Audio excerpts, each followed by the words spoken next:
तो पहला करंट है India is world second largest steel producer of crude oil. तो क्रूड स्टील का कच्चा स्टील का दूसरा सबसे बड़ा प्रोड्यूसर उत्पादक देश कौन सा है? तो इंडिया बन चुका है, क्योंकि इंडिया ने फाइनेंशियल ईयर 2023 में 121.29 मिलियन टन का स्टील प्रोड्यूस किया था।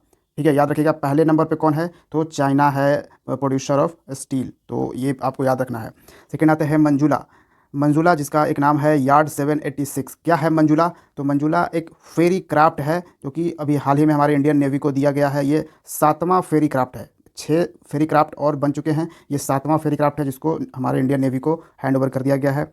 इस फेरी में 250 लोग बैठ सकते हैं। ठीक है, 250 लोगों को ये कैरी कर सकता है। ये मंजूला फेरी एक तरह शिप है, एक तरह से। ठीक है, छोटा शिप, जो कि लॉन्च किया गया है MS Shalimar works limited, Kolkata में। ठीक है, याद रखना है। नेक्स्ट क्वेश्चन पे आ जाते हैं। भारत का पहला सबमरीन टूरिज़्म वेंचर जो है वो कौन से राज्य शुरुआत कर रहा है? गुजरात में शुरुआत हो रहा है इसका। भारत का पहला, गुजरात गवर्नमेंट ने कोलैबोरेट किया है मज़गांव डॉक लिमिटेड के साथ।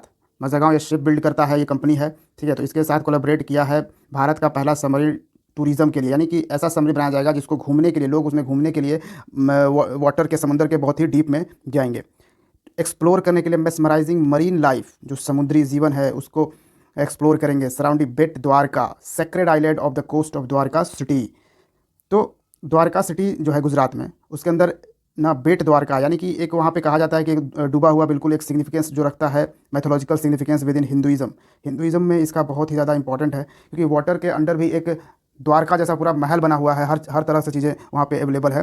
ठीक है, तो उसका भी एक इंपॉर्टेंस है। तो उसको वही बोला जाता है कि वो डूबा हुआ एक सिटी है, द्वारका सिटी है, जो कि डूब गया है उसमें। तो वहाँ पे लोग टूरिज़्म करने जाएंगे, वहाँ पे एक्सप्लोर करने देखने जाएंगे। तो इसके लिए गुजरात ये बना रहा है सबमरीन टूरिज़्म वेंचर। अगला है डायरेक्टर जनरल ITBP, जो हमारा फोर्स है उसके डायरेक्टर जनरल बने हैं राहुल रासगोत्रा, और CRPF के जो डायरेक्टर जनरल हैं वो अनीश दयाल सिंह को अपॉइंट कर दिया गया है। तो नेक्स्ट क्वेश्चन है प्रजा पालन प्रोग्राम। प्रजा को पालन करने का ये एक प्रोग्राम शुरू किया है तेलंगाना गवर्नमेंट ने, और तेलंगाना में आपको पता होगा नए चीफ मिनिस्टर बने हैं रेवंत रेड्डी। ठीक है, जो कि कांग्रेस पार्टी से बिलोंग करते हैं। तो इन्होंने एक प्रजा पालन प्रोग्राम लॉन्च किया। इस प्रोग्राम के तहत यही काम होगा कि जो भी वहाँ के जनता है उनसे इन्फॉर्मेशन गैदर किया जाएगा, बिल्कुल कॉम्प्रिहेंसिव इन्फॉर्मेशन वहाँ पे लिया जाएगा कि उनकी क्या ज़रूरतें हैं, बिल्कुल डिटेल में, बिल्कुल ग्रास रूट लेवल से, और उसका एक डेटाबेस तैयार किया जाएगा और उस हिसाब से CM जो है वो काम करेंगे। इसलिए ये लॉन्च किया गया है प्रजा पालन प्रोग्राम। तो याद रखिएगा, तेलंगाना गवर्नमेंट। नेक्स्ट है डेजर्ट साइक्लोन 2024 एक्सरसाइज। ये एक्सरसाइज पहली बार हो रही है। डेजर्ट साइक्लोन 2024 से पहली बार 2024 में ये एक जॉइंट मिलिट्री एक्सरसाइज है। याद रखिएगा, ये नेवी एक्सरसाइज नहीं है, ना ही एयरफोर्स एक्सरसाइज है, ये मिलिट्री एक्सरसाइज है।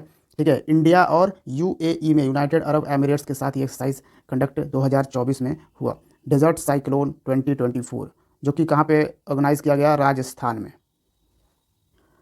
तो नेक्स्ट इंपॉर्टेंट आप देख सकते हो, एक्सपोसैट सैटेलाइट है। भारत ने पहले ही तारीख को 1 जनवरी 2024 को 1 जनवरी को ही ये लॉन्च किया। इसी से समझिए कि 2024 का हमारे इसरो ने, इंडियन स्पेस रिसर्च ने उद्घाटन कर दिया है ये सैटेलाइट लॉन्च करने का। ठीक है, एक्सपोसैट, जो कि 1 जनवरी 2024 को लॉन्च किया गया।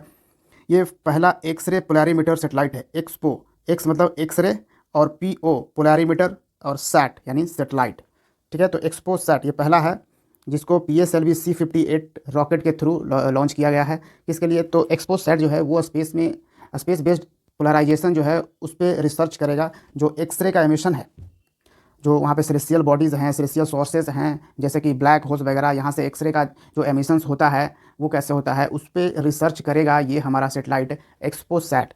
ठीक है, ये याद रखिएगा। और साथ में एक चीज़ और ध्यान रखिएगा कि हाल ही में आदित्य L1 भी पहुंच चुका है। हालांकि पिछले साल 2023 में 2 सितंबर को ही लॉन्च किया गया था, और हाल ही में ये यानी कि 7 जनवरी को ये वहाँ पे L1 पॉइंट पे पहुँच गया है। ठीक है, इस पर मैं एक कंप्लीट वीडियो लेकर आऊँगा, क्योंकि ये बहुत ज़रूरी है BPSC एग्जाम्स के पर्सपेक्टिव से, और मैं बताऊँगा क्यों ज़रूरी है, कितना ज़रूरी है, वो चीज़ भी मैं आपको प्रूफ के साथ दिखाऊँगा उसमें। एक पर्सन है मिस्टर LP हेमंत के श्रीनिवासुलू। क्या नाम है? LP, और LP को साइलेंट भी रख सकते हैं, इतना याद रखिए, हेमंत के श्रीनिवासुलू। ठीक है, ये जो पर्सन हैं इनको हमारी जो होम मिनिस्ट्री है, केंद्रीय होम मिनिस्ट्री, उसने अवार्ड किया है, उन्हें सम्मानित किया है मैन ऑफ द ईयर 2023 से। ठीक है, क्या? मैन ऑफ द ईयर 2023 से सम्मानित किया गया। किस चीज़ के लिए? क्योंकि ये जो पर्सन है हेमंत श्रीनिवासुलू, इन्होंने बहुत ही बढ़िया आउटस्टैंडिंग अपना योगदान कंट्रीब्यूशन दिया है ट्रेड डिप्लोमेसी और ग्लोबल इकोनॉमिक रिलेशन में। ठीक है, प्रेजेंट टाइम में अगर देखा जाए तो हेमंत के श्रीनिवासुलु जो हैं वो फिलहाल टाइम में लैटिन अमेरिका और कैरेबियन ट्रेड काउंसिल के डायरेक्टर हैं। ठीक है, नेक्स्ट हम आ जाते हैं नंबर 10 पे। India made it's first ever payment in rupees for crude oil. अब आपको पता होगा जब भी हम क्रूड ऑयल खरीदते हैं, आपको ये मालूम होना चाहिए कि हम जब ऑयल जो खरीदते हैं विदेशों से, जो आप पेट्रोल वगैरह का देखते हो बहुत ही महंगा होता है सस्ता होता है, ये चीज़ें आप देखते जाते हो, तो वो सब चीज़ कहाँ से प्रोड्यूस होता है? क्रूड ऑयल से। ठीक है, वो सब सारे प्रोडक्ट्स, तो हम क्रूड ऑयल ही लेते हैं, कच्चा तेल ही लेते हैं और उससे हम यहाँ पे रिफाइंड करके अलग अलग प्रोडक्ट्स वहाँ पे प्रोड्यूस करते हैं। ठीक है, ये याद रखिएगा। तो क्रूड ऑयल जब हम खरीदते हैं ना, तो हम उन देशों को, जिस देश से भी खरीदते हैं, फिलहाल रसिया से भी हम काफ़ी खरीद रहे हैं क्योंकि वो हमें थोड़ा सस्ता दे रहा है बाकी लोगों के कंपेरिजन में।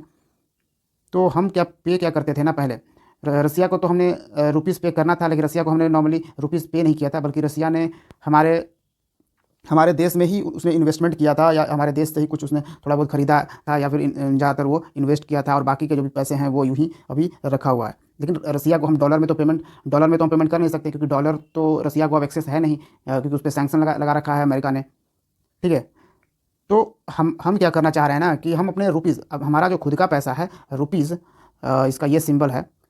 ठीक है, हम इसको प्रमोट करना चाह रहे हैं और इसमें ही पेमेंट करना चाह रहे हैं। तो ये हमारा सबसे पहला, हमने कच्चा तेल खरीदा और हमने पेमेंट कर दिया है रुपीज़ में। तो कहाँ से? यूएई में। तो कंफ्यूज मत होना कि भाई हम तो रसिया से सस्ता तेल खरीद रहे हैं और रसिया को तो यूएसए का सैंक्शन है, तो हम वहाँ पे से तो हमने रुपीज़ ही दिया होगा हमने। जी नहीं, रुपीज़ ठीक है, रुपीज़ हमने दिया, लेकिन अभी तक उसने रुपीज़ को लिया नहीं है, बल्कि वो चीज़ें अभी वैसे ही है और मोस्ट प्रोबेबली वो सारा चीज़ वो खुद ही यहाँ पे इन्वेस्टमेंट के तौर पे खर्च कर रहा है, या फिर वो अभी उसका कोई इस्तेमाल हो नहीं रहा है। ठीक है, हम ले रहे हैं, वो एक तरह से अकाउंट में हमारे चढ़ रहा है। ठीक है, उस तरह से वो काम अभी चल रहा है, क्योंकि रसिया को आप समझ सकते हो, रसिया भी आखिर रुपीज़ का करेगा क्या? ठीक है, क्योंकि रसिया हमारे कंट्री से ज़्यादा कुछ खरीदता तो है नहीं, ये चीज़ें वो ज़्यादातर चाइना से खरीद लेता है अगर उसको कुछ खरीदना भी होता है तो मोस्ट प्रोबेबली रसिया तो यही कह रहा है कि हमको चाइनीज़ रुपीज़ में, हमको चाइनीज़ मतलब चाइनीज़ मनी में, तो चाइनीज़ करेंसी में, चाइनीज़ करेंसी कौन सा, शायद मिनबिन ऐसा कुछ है, युआन है, युआन में पे करने के लिए रसिया बोल रहा था। ठीक है, लेकिन हम वो तो हम कर ही नहीं सकते हैं, बिल्कुल नहीं, क्योंकि हमको ऑब्वियसली चाइना पे हमें डिपेंड होना नहीं है। तो हमारा पहला जो रुपीज़ का पेमेंट हुआ वो यूएई को हुआ है क्रूड ऑयल परचेज करने के टाइम में। और India is world's third largest energy consumer है, दुनिया का तीसरा सबसे बड़ा जो कि एनर्जी कंज्यूम कर रहा है, यानी इस तरह के क्रूड ऑयल वगैरह ले रहा है और यहाँ पे अपना इस्तेमाल हो कर रहा है। नेक्स्ट आते हैं मेंगजियांग। मेंगजियांग ये है क्या? ये एक ओशन ड्रिलिंग वेसल है। वेसल यानी आप इसको शिप कह सकते हो। ठीक है, ये ओशन में ड्रिल करने वाला वेसल है, जिसको अनवील किसने किया है? चाइना ने ये डेवलप किया है, मेंगजियांग। याद रखिएगा, मेंगजियांग का मतलब होता है सपना, ड्रीम। ठीक है, ये चाइनीज़ टर्म है, चाइनीज़ टर्म है, ये सपना होता है, ड्रीम। और ये जो वेसल है, ड्रिलिंग वेसल यानी कि ओशन ड्रिलिंग वेसल, इसको चाइना ने आखिर लाया क्यों है? To penetrate earth crust and dive into the mysterious of the mantle. तो अर्थ का जो क्रस्ट है ना, अब ये देखिए, जैसे अर्थ के मैं इंटरनल पार्ट की बात मैं करूं, तो ये हमारा हो गया क्रस्ट, ऊपर वाला भाग, ये हमारा हो गया मैंटल, बीच वाला भाग, और सबसे नीचे वाला भाग जो हो गया वो हमारा कोर हो गया। ठीक है, तो यहाँ पे जो डीप ड्रिलिंग यहाँ पे करना चाहता है ओशन में, वो मैंटल को ड्रिल करना चाहता है और यहाँ से ये रिसर्च करना चाहता है। तो नेक्स्ट आ जाते हैं इलेक्ट्रॉनिक सॉइल यानी ई सॉइल। तो इलेक्ट्रॉनिक सॉइल ये मिट्टी डेवलप किया है स्वीडन ने। ठीक है, याद रखिएगा कंट्री नेम, स्वीडन ने इसको डेवलप किया। क्यों? ताकि हाइड्रोपोनिक, आप एक वर्ड सुने होंगे, हाइड्रोपोनिक जो है, इसके थ्रू आप जो सॉइल में या फिर आप मिट्टी में जो पौधे उगाते हो, यहाँ पे मिट्टी की ज़रूरत नहीं होगी। ठीक है, हाइड्रोपोनिक यहाँ की आप एक ऐसे वाटर में, सिर्फ पानी में, जिसमें कि सारे न्यूट्रिएंट्स वगैरह प्लांट्स के उगने के लिए अवेलेबल होते हैं, यहाँ पे सिर्फ वाटर में ही ये प्लांट्स आप उगा सकते हो। ठीक है, यहाँ पे बिना मिट्टी के। तो ये जो हाइड्रोपोनिक प्रोसेस है, जिसमें हम ये पानी में ही उगा लेते हैं अपने पौधे को, इसको और जल्दी से ग्रोथ दे, इस ग्रोथ को स्पीड अप कर दे, इस चीज़ के लिए एक इलेक्ट्रॉनिक सॉइल डेवलप किया है स्वीडन ने। और ये जो इलेक्ट्रॉनिक सॉइल है, ये सेलुलोज से कंपोज है। सेलुलोज आपको पता होगा, पेड़ों में ही सेल में पाया जाता है। और ये एक सेलुलोज एक कंपोस्ट किस चीज़ से है? सेलुलोज से। एक bipolar blended with conductive polymer, एक बायपोलर है जिसको ब्लेंड किससे है? कंडक्टिव पॉलीमर के साथ ये ब्लेंडेड है, जिसको हम पेडॉट भी बोलते हैं। ठीक है, तो इसी पेडॉट से ये इलेक्ट्रॉनिक सॉइल बना है, ये याद रखना है। देखिए, आपको डिटेल में ही जानना बहुत ज़रूरी है, बिकॉज आप देखते हो किस तरह के क्वेश्चंस अब बीपीएससी पीटी एग्जाम्स में पूछ रहा है। ठीक है, तो आप बस इतना नहीं याद रख सकते कि इस सवाल किसने डेवलप किया, स्टूडेंट। पहले क्या करते थे, यही करते थे कि इस सवाल किसने डेवलप किया, भाई स्टूडेंट, बस हो गया। और ये क्या है, कैसे है, वो सब चीज़ तो आप डिस्कस ही नहीं करते थे। तो ये सब चीज़ें आपको अब ध्यान रखना होगा। नेक्स्ट है फर्स्ट ऑल इंडिया गर्ल्स सैनिक स्कूल। ये पहला ऐसा है ऑल इंडिया गर्ल्स सैनिक स्कूल ओपन किया गया है। इसको इनॉग्रेट किए हैं हमारे डिफेंस मिनिस्टर जो कि राजनाथ सिंह है। कहाँ पे ये किया गया है, मथुरा में, उत्तर प्रदेश के मथुरा में ये ऑल इंडिया गर्ल्स सैनिक स्कूल की स्थापना करी गई है। और इसका पूरा नाम क्या है, गर्ल्स सैनिक स्कूल संविद गुरुकुल गर्ल्स सैनिक स्कूल, ये इतना पूरा नाम है इसका।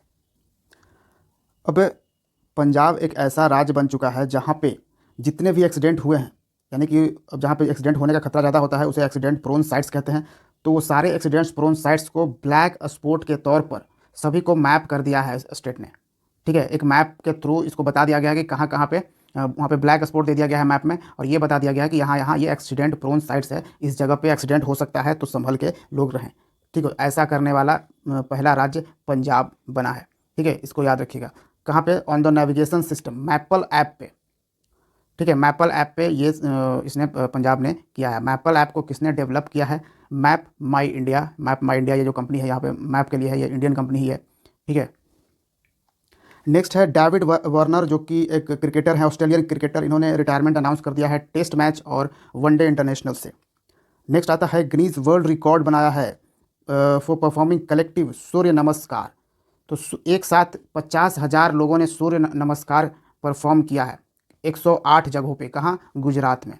तो गुजरात ने ये गिनीज वर्ल्ड रिकॉर्ड बनाया है, एक साथ 50,000 लोगों ने सूर्य नमस्कार किया है 108 अलग अलग जगहों पे।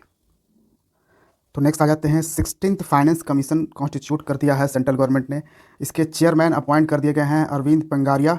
और अरविंद पंगारिया जो हैं ये नीति आयोग के वाइस चेयरपर्सन भी रह चुके हैं, चेयरमैन भी रह चुके हैं 2015 से 2017 तक।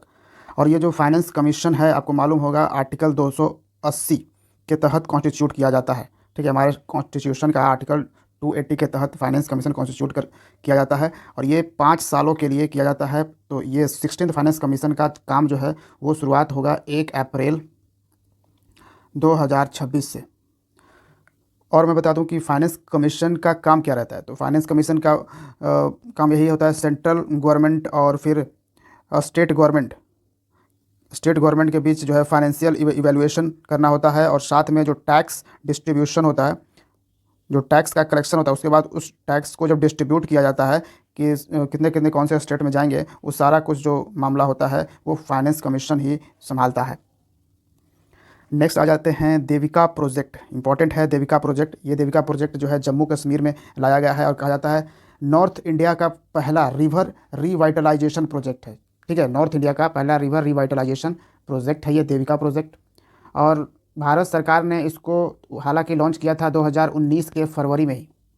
ठीक है, ये हाल फिलहाल लॉन्च नहीं हुआ है, बल्कि ये देविका प्रोजेक्ट जल्द ही कंप्लीट होने वाला है इस साल 2024 में।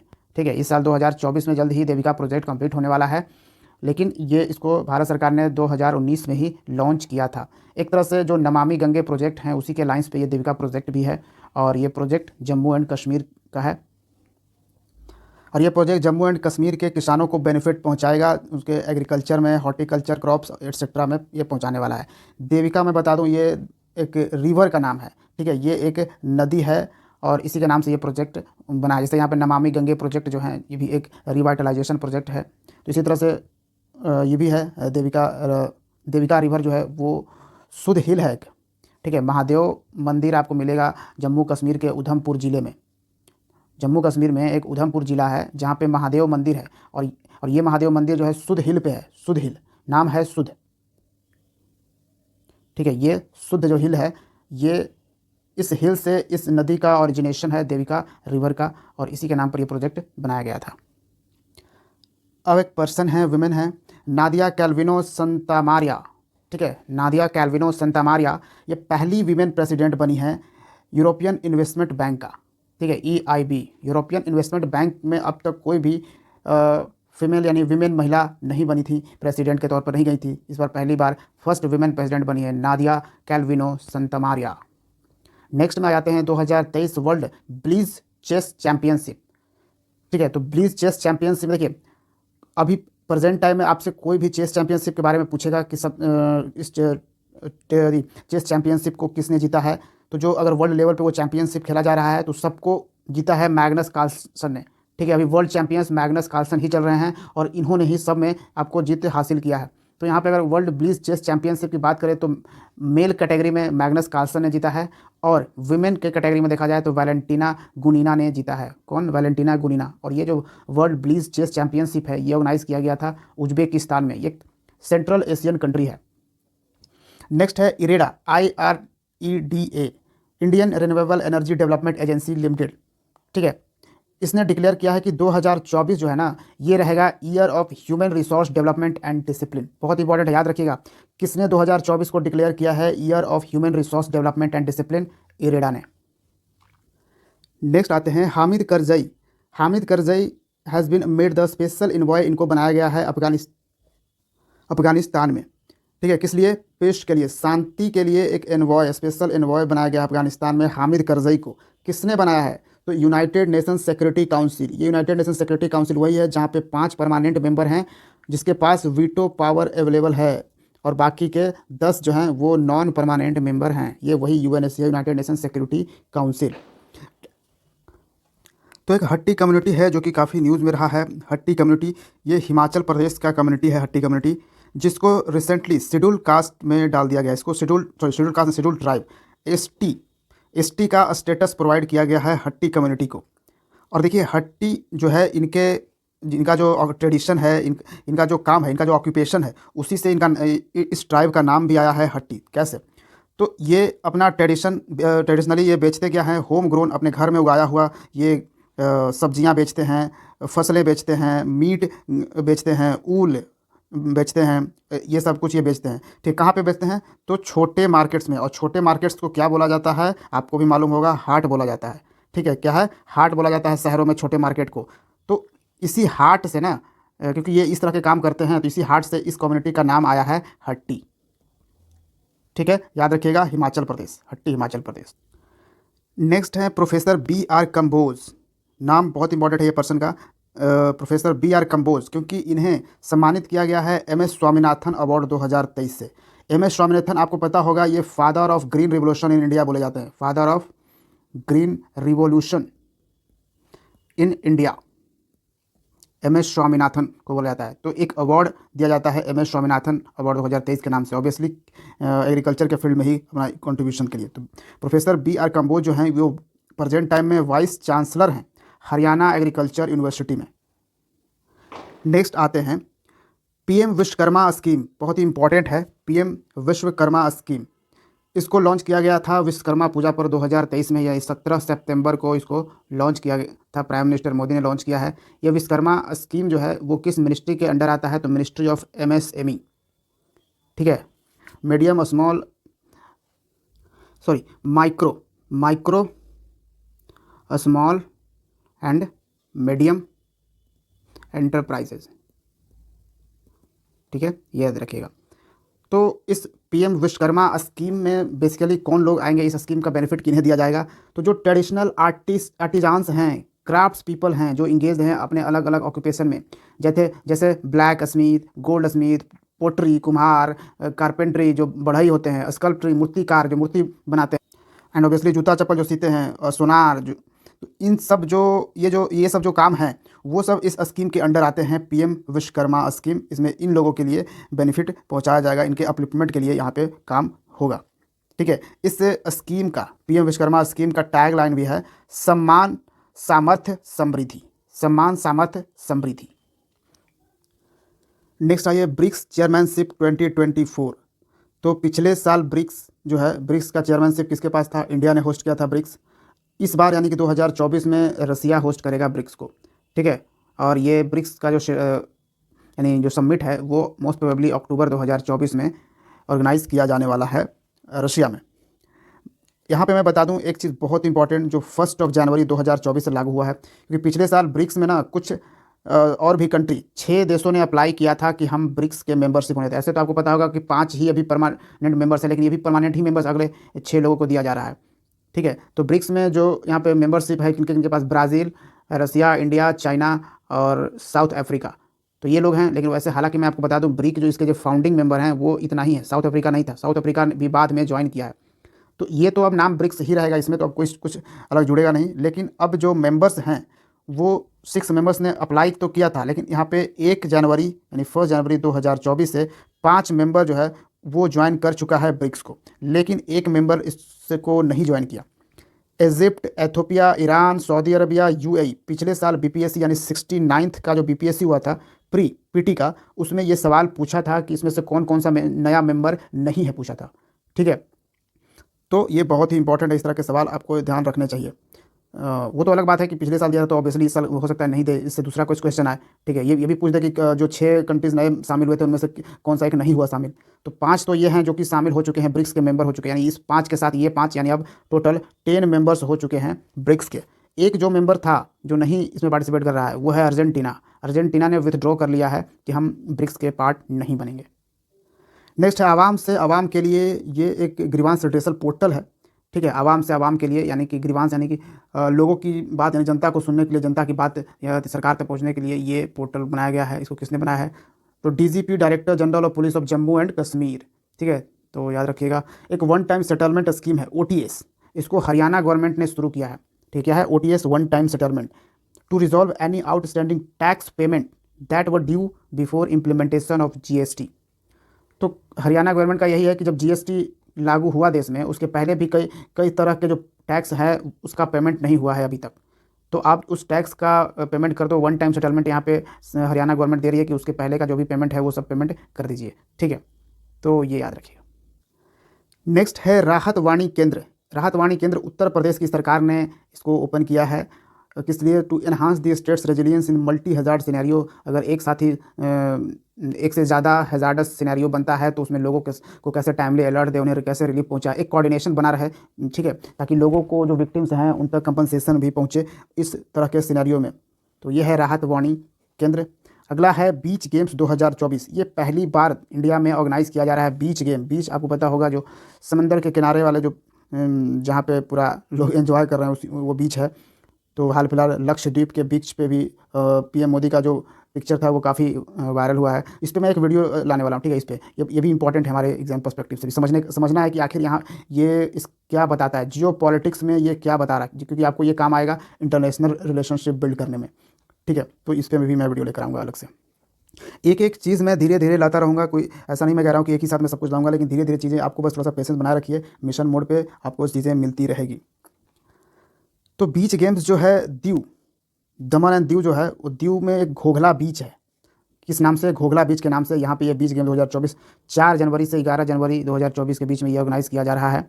और इसमें 8 तरह के गेम्स होंगे। चीफ गेस्ट की तरफ पे हमारे स्पोर्ट्स मिनिस्टर हैं, central sports minister Anurag Thakur.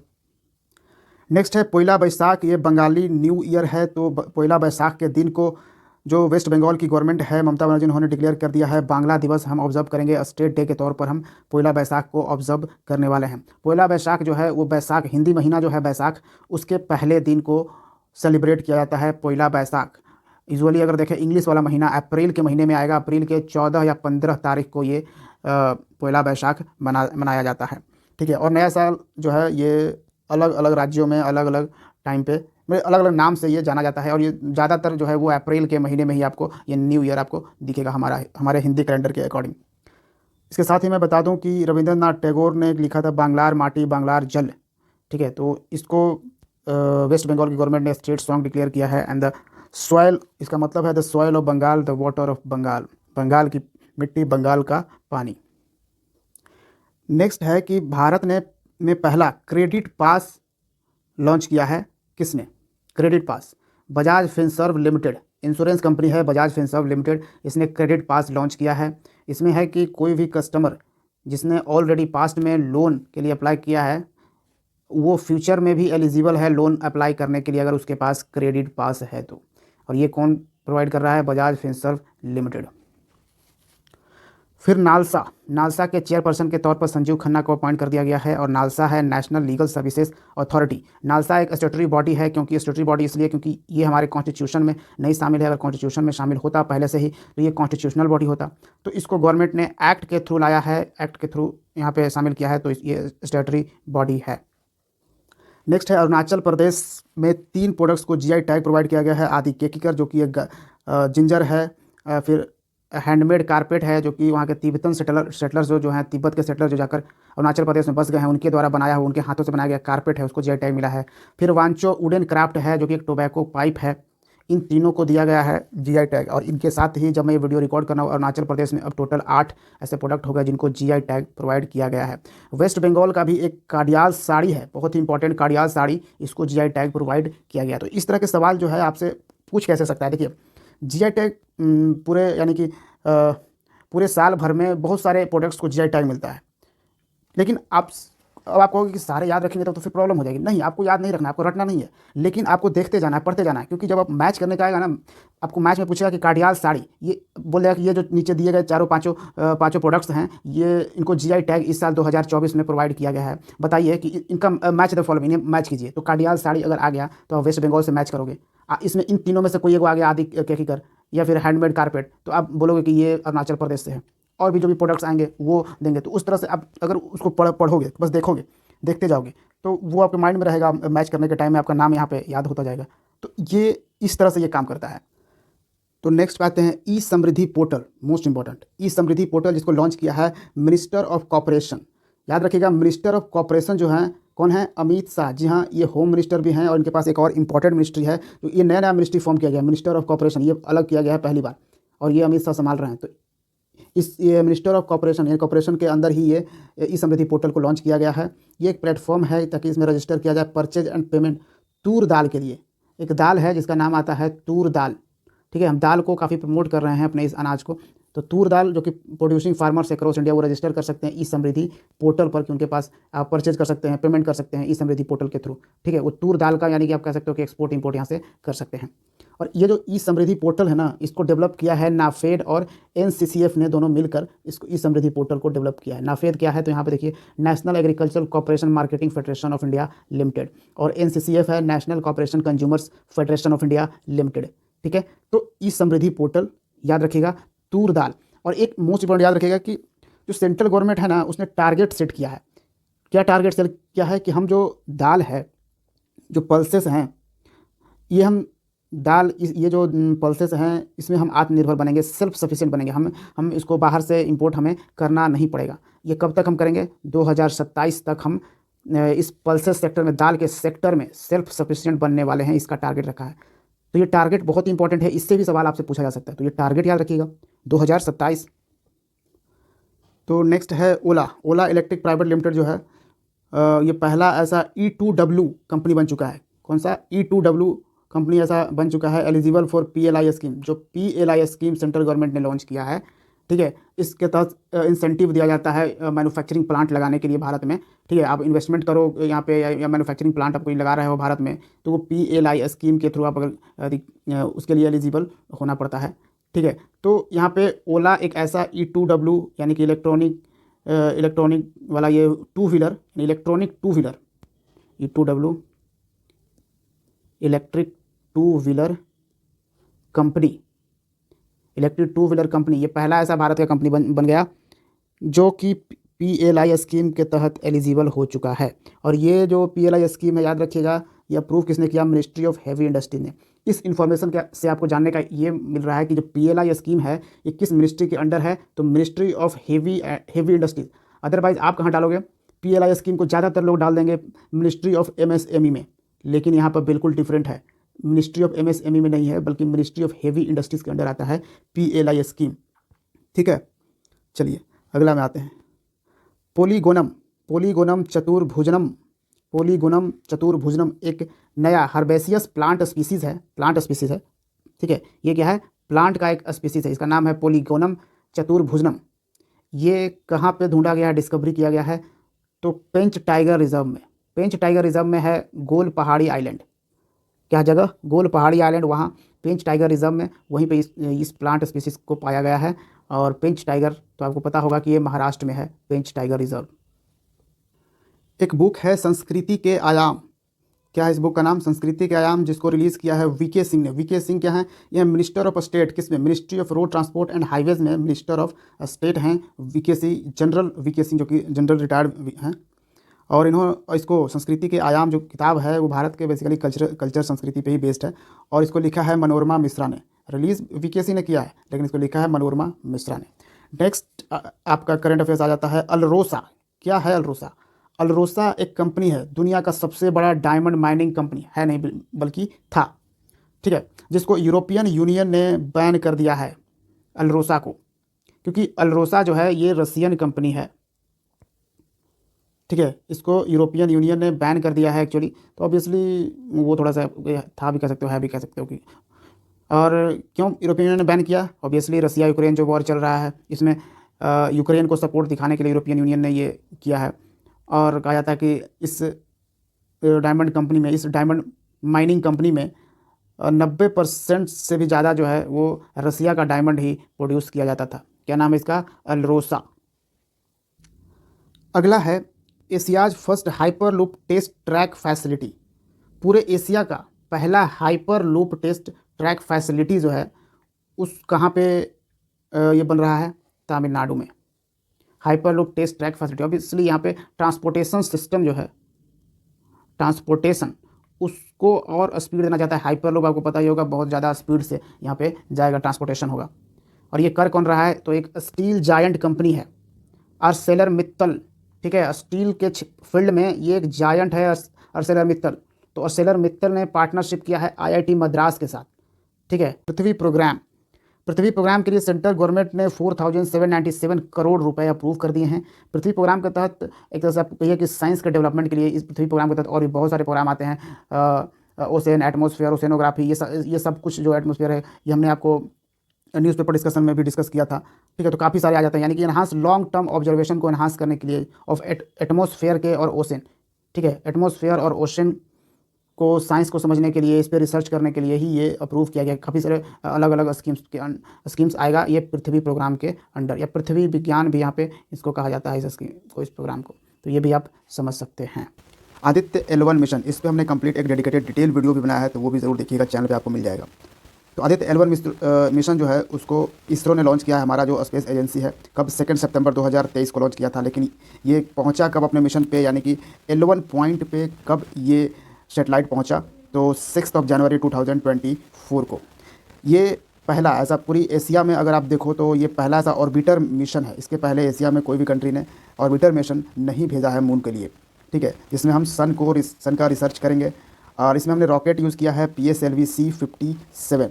हमने इस बार यानी 2024 में भी, ठीक है, 2024 के 1 जनवरी को इसरो ने शुरुआत करी है लॉन्च से, उसका नाम है एक्सपोसैट सैटेलाइट, ठीक है। तो यहाँ से हमें याद आया कि PSLV C57 जो है ये रॉकेट यूज़ किया गया था आदित्य L1 मिशन के लिए, ठीक है। लेकिन एक्सपोसैट के लिए यूज़ किया गया है कौन सा? PSLV C58 रॉकेट, ठीक है।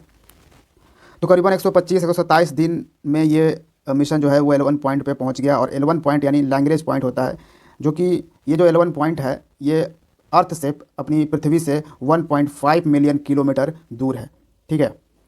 और किस लिए हमने इसको भेजा? तो सोलर एटमॉस्फेयर को स्टडी करने के लिए, स्पेशली क्रोमोस्फेयर और कोरोना। अगर आदित्य L1 मिशन और भी डिटेल में आपको जानने हैं, क्योंकि आदित्य L1 मिशन पे आपको शॉर्ट नोट्स BPSC के मेंस में लिखने आ सकते हैं, तो इसको डिटेल आपको जानना चाहिए, और इस पर हमने कंप्लीट वीडियो ऑलरेडी आपको दे रखा है, तो आप उसको ज़रूर देखिए और आप अपना नोट मेंशन कीजिए। तो अगला कीवर्ड है भारत पार्क। ये भारत पार्क न्यूज़ में क्यों था? क्योंकि भारत ने यानी इंडिया ने सेटअप किया है UAE में, यूनाइटेड अरब एमिरेट्स में, इस कंट्री में भारत पार्क सेटअप किया गया है ताकि लोग भारतीय गुड्स, भारतीय सामानों को खरीद सके इस भारत पार्क में। बेसिकली ये जो भारत पार्क है ना, यहाँ पे शोरूम होंगे, वेयर हाउसेस होंगे, जहाँ पे इंडियन प्रोडक्ट्स बेचे जाएंगे और लोग वहाँ से यानी कि जब जैसे ही भारत पार्क में लोग पहुँचेंगे वो सीधा सीधा यही करना चाहेंगे कि इंडियन प्रोडक्ट्स वो यहाँ से परचेज करेंगे, ठीक है। नेक्स्ट आ जाते हैं number 45। According to ministry of commerce, the Indian toy industry has raised 52% decline in imports. और ये बहुत ही अच्छी बात है। आपको पता होगा चाइना जो है उसका एक बहुत ही इंपॉर्टेंट कंट्रीब्यूशन है टॉयज़ इंडस्ट्री में, खिलौनों की इंडस्ट्री में। चाइनीज़ आप देखते होंगे, आज से कुछ साल पहले तक आप देखते होंगे कि हमारे मार्केट में चाइनीज़ खिलौनों का भरमार है, यानी कि अगर हर खिलौना, अगर कोई बच्चा खेल रहा है तो वो चाइनीज़ ही खिलौना होता था। तो करेंट गवर्नमेंट ने यहाँ पे देखा इसमें बहुत ज़्यादा अपॉर्चुनिटी थी इस टॉय इंडस्ट्रीज़ में, और देखिए उसका इम्पैक्ट यहाँ पर देखने को मिल रहा है कि अब हम इंपोर्ट यानी कि 52% का डिक्लाइन, सीधे हाफ से भी ज़्यादा परसेंट का डिक्लाइन है। यानी कि ये हम विदेशों से खरीदते थे, यानी कि मोस्ट प्रोबेबली चाइनीज़ खिलौनों को खरीदते थे और दूसरे कंट्रीज़ के भी खिलौने खरीदते थे, तो उसमें हमारे 52% जो है वो डिक्लाइन आया है।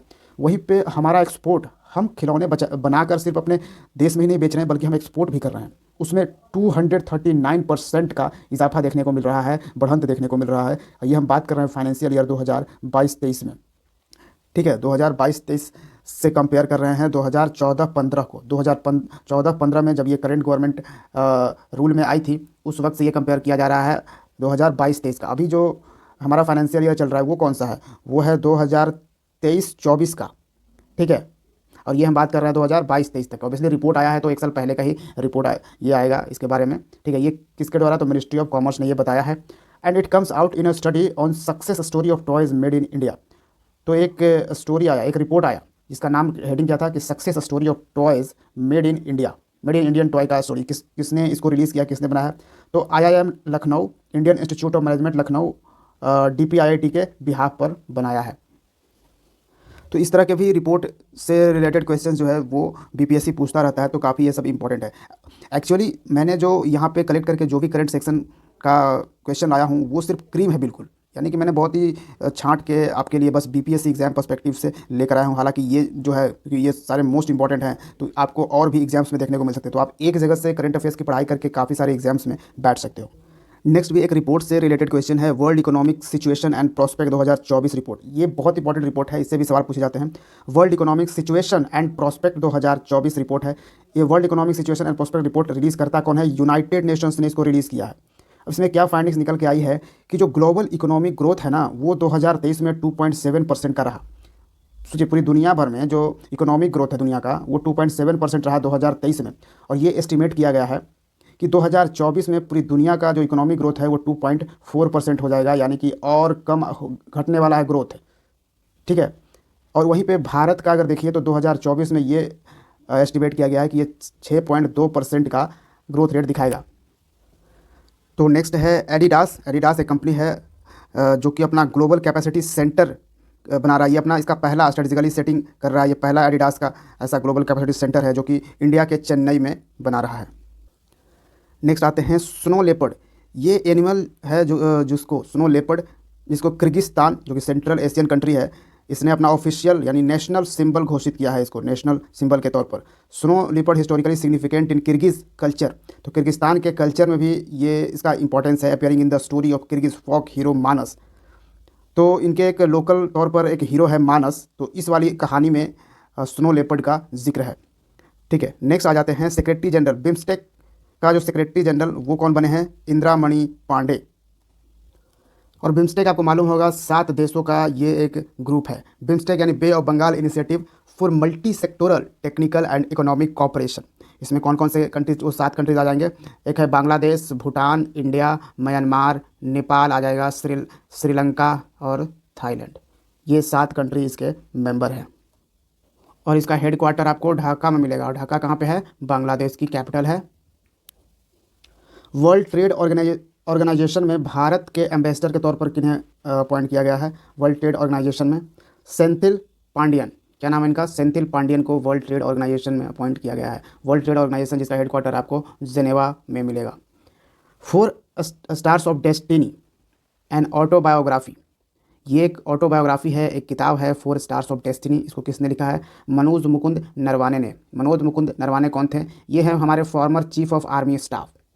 नेक्स्ट आ जाते हैं कदम्बा इंस्क्रिप्शन। इंपॉर्टेंट याद रखिएगा, कदम्बा इंस्क्रिप्शन जो है वो 10th सेंचुरी AD का ये इंस्क्रिप्शन है, जो कि डिस्कवर किया गया है महादेव टेम्पल से, जो कि कहाँ पे आपको मिलेगा, साउथ गोवा में एक काकोड़ा जगह है, वहाँ पे पाया गया है ये कदम्बा इंस्क्रिप्शन। और ये कदम्बा इंस्क्रिप्शन जो है वो किस लैंग्वेज में लिखा गया है, कन्नड़ और संस्कृत में। नेक्स्ट है प्रेरणा प्रोग्राम। प्रेरणा प्रोग्राम के बारे में जानना बहुत इंपॉर्टेंट है, ये किस तरह के प्रोग्राम है। तो इसको लॉन्च किया है यूनियन मिनिस्ट्री ऑफ एजुकेशन ने, ठीक है। पहले HRD मिनिस्ट्री इसको बोला जाता था, अब इसका डायरेक्ट नाम जो है वो मिनिस्ट्री ऑफ एजुकेशन है। किस लिए, तो फॉर स्टूडेंट्स के लिए लॉन्च किया गया है प्रेरणा प्रोग्राम, जो क्लास 9 से 12 तक के जो स्टूडेंट्स हैं उनके लिए है। हर साल इसमें होगा क्या, हर सप्ताह में every week a batch of 20 selected students, जिसमें कि 10 लड़के होंगे और 10 लड़कियां होंगी, from different parts of the country, वो पार्टिसिपेट करेंगे इसमें। किस लिए? तो बच्चों को यहाँ पे meaningful, unique and inspiring experience provide किया जाएगा जो भी इसमें पार्टिसिपेट करेंगे। जो स्टूडेंट्स होंगे उन्हें जाना होगा, एक स्कूल है गुजरात के वडनगर में। गुजरात के वडनगर में एक स्कूल में ही ये प्रेरणा प्रोग्राम होगा। तो पूरे देश भर से जो है वो बच्चों को 10 लड़के और 10 लड़कियों को सेलेक्ट किया जाएगा जो क्लास 9 से 12 तक के होंगे, और उन्हें इस स्कूल में ले जाया जाएगा। और ये जो प्रेरणा प्रोग्राम है इसको बनाया गया है IIT गांधी नगर के द्वारा। तो नेक्स्ट आते हैं Burhanpur district. Burhanpur district news में क्यों था? क्योंकि बुरहानपुर डिस्ट्रिक्ट को, इस ज़िले को one district one product award दिया गया, पुरस्कार दिया गया है। और ये बुरहानपुर डिस्ट्रिक्ट आपको मिलेगा कहाँ पे? मध्य प्रदेश का एक ज़िला है बुरहानपुर डिस्ट्रिक्ट। ये जो अवार्ड है one district one product award, ये प्रेजेंट किया गया आत्मनिर्भर भारत उत्सव 2024 में। आत्मनिर्भर 2024 जो है वो कहाँ पे ऑर्गेनाइज़ किया गया था? न्यू दिल्ली में। किस लिए ये अवार्ड बुरहानपुर डिस्ट्रिक्ट को मिला है? क्योंकि बुरहानपुर डिस्ट्रिक्ट ने बनाना प्रोडक्शन में बहुत ही अच्छा काम किया है, यानी कि केले को काफ़ी वहाँ पे प्रोड्यूस किया गया है। Trade and work in the processing sector, और केले के अलग अलग तरह की चीज़ें बनाई गई है, अलग अलग उसको प्रोसेस किया गया है। तो इस प्रोसेसिंग सेक्टर में जो बुरहानपुर डिस्ट्रिक्ट है मध्य प्रदेश का, वो बहुत ही अच्छा काम किया है, इसलिए उसे one district one product award से सम्मानित किया गया है। बायू, बायू ये क्या है? ये भारत का पहला 100% इलेक्ट्रिक बाइक टैक्सी सर्विस है। 100% इलेक्ट्रिक बाइक टैक्सी सर्विस बायू जो है इसको लॉन्च किया है असम गवर्नमेंट ने। किस लिए? A clean air movement to improve air quality, air quality को इम्प्रूव करने के लिए, क्योंकि ये तो इलेक्ट्रिक से ये चलेगा, ठीक है, इलेक्ट्रिक बाइक है। तो ये चीज़ें आपको समझनी है। स्वामित्व स्कीम, स्वामित्व स्कीम न्यूज़ में क्यों था? कि इस तरह के सवाल काफ़ी BPSC पूछता है, जो बहुत पहले लॉन्च कर दिया जा चुका है जो स्कीम, उस स्कीम से पूछता है, क्योंकि वो स्कीम भी कहीं ना कहीं प्रेजेंट टाइम में न्यूज़ में होता है, तो उससे सवाल पूछता है। फिर वहाँ पे एस्पिरेंट देखते हैं तो उन्हें बाद में जब वो घर पे जाके चेक करते हैं उन्हें लगता है कि अरे ये इतना दिन पहले का स्कीम पूछ रहा है। तो ऐसा नहीं होता है, वो स्कीम प्रेजेंट टाइम में न्यूज़ में होता है, इसलिए वो पूछता है, ठीक है। तो यहाँ पे देखिए, जैसे स्वामित्व स्कीम जो है वो 2020 के 24 अप्रैल को लॉन्च किया गया था, ठीक है। प्राइम मिनिस्टर मोदी ने इसको लॉन्च किया गया था। तो प्रेजेंट टाइम में यानी 2024 में फिर ये न्यूज़ में क्यों है? क्योंकि 2020 में जब ये लॉन्च किया गया तो, ठीक है, क्योंकि इसे बेस्ट इनोवेशन अवार्ड दिया गया है, ठीक है, फॉर इनोवेशन सैंडबॉक्स प्रेजेंटेशन। यहाँ पे इसने इनोवेशन सैंडबॉक्स प्रेजेंट किया कहाँ पे? Public policy dialogue 2024, public policy dialogue 2024 organise किया जा रहा था हैदराबाद में। और ये किसके द्वारा? By Indian school of business. Indian school of business Hyderabad ने ऑर्गेनाइज किया पब्लिक पॉलिसी डायलॉग 2024, जिसमें बेस्ट इनोवेशन का अवार्ड स्वामित्व स्कीम को दिया गया। स्वामित्व स्कीम जो है वो सेंट्रल गवर्नमेंट का एक स्कीम है। किस लिए? तो स्वामित्व से ही समझिए, स्वामित्व मतलब क्या होता है? मालिकाना, मतलब आपका उस पर मालिकाना हक है, हमारा इस पर स्वामित्व है, ठीक है। इस वर्ड को पकड़िए, इस कीवर्ड को। तो ये ज़मीन के लिए बारे में, survey of villages and mapping with improvise technology in villages area. अब जो गांव के एरिया में आप देखते हो कि ज़मीन जायदाद के लिए काफ़ी ज़्यादा डिस्प्यूट होता है, ठीक है। बेसिकली ज़मीन के लिए कि हमारा ज़मीन तुमने ले लिया, थोड़ा सा ये कर लिया, वो कर लिया।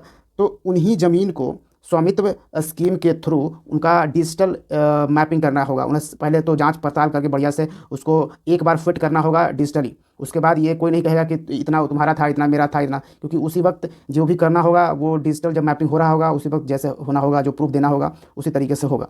उसके बाद एक बार जब फिट हो गया डिजिटली तो वो अपना एक प्रमाण तरीके से हो जाएगा। तो इस स्वामित्व स्कीम के थ्रू यही किया जा रहा है, सभी जो लैंड रिकॉर्ड्स हैं उसको ना डिजिटाइज किया जा रहा है। और ये किसके अंडर है? Ministry of rural development and panchayati raj के अंडर ये स्कीम काम करता है। तो ये आपको याद रखनी है।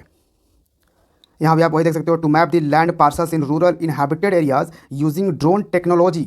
ऑब्वियसली मैप और ड्रोन ये सारे कुछ टेक्नोलॉजी का यूज़ करना होगा। Continuously operating reference station course, इसका इस्तेमाल करके इसको लैंड रिकॉर्ड जो है वो डिजिटली रखा जाएगा।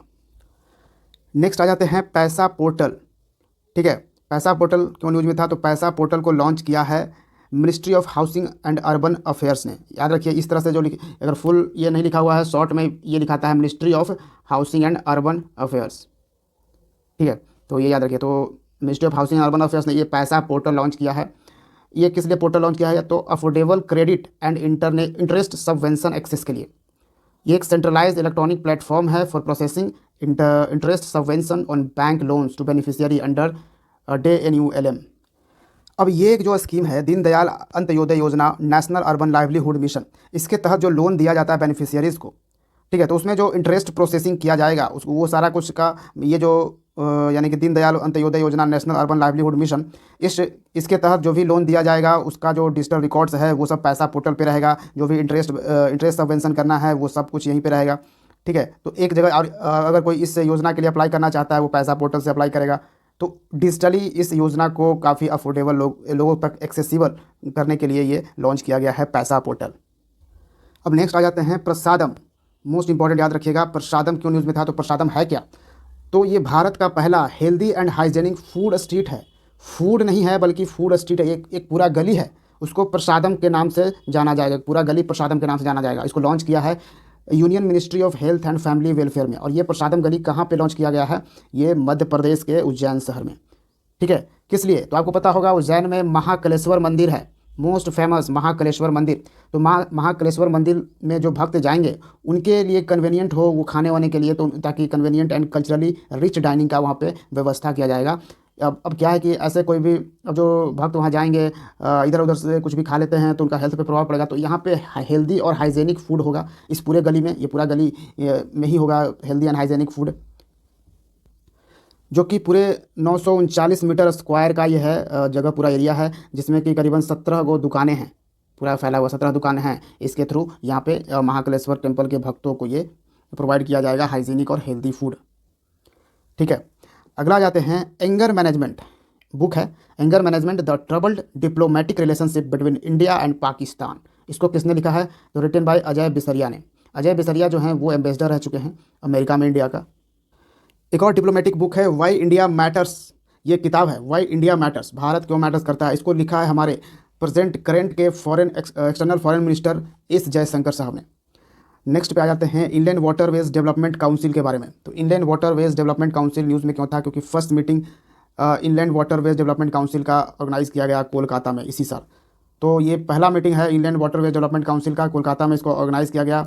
Union port shipping and waterways minister ने लॉन्च किया हरित नौका, जो भारत के port shipping and waterways minister हैं उन्होंने क्या लॉन्च किया, हरित नौका। ये नाम भी याद रखिएगा, हरित नौका क्या है।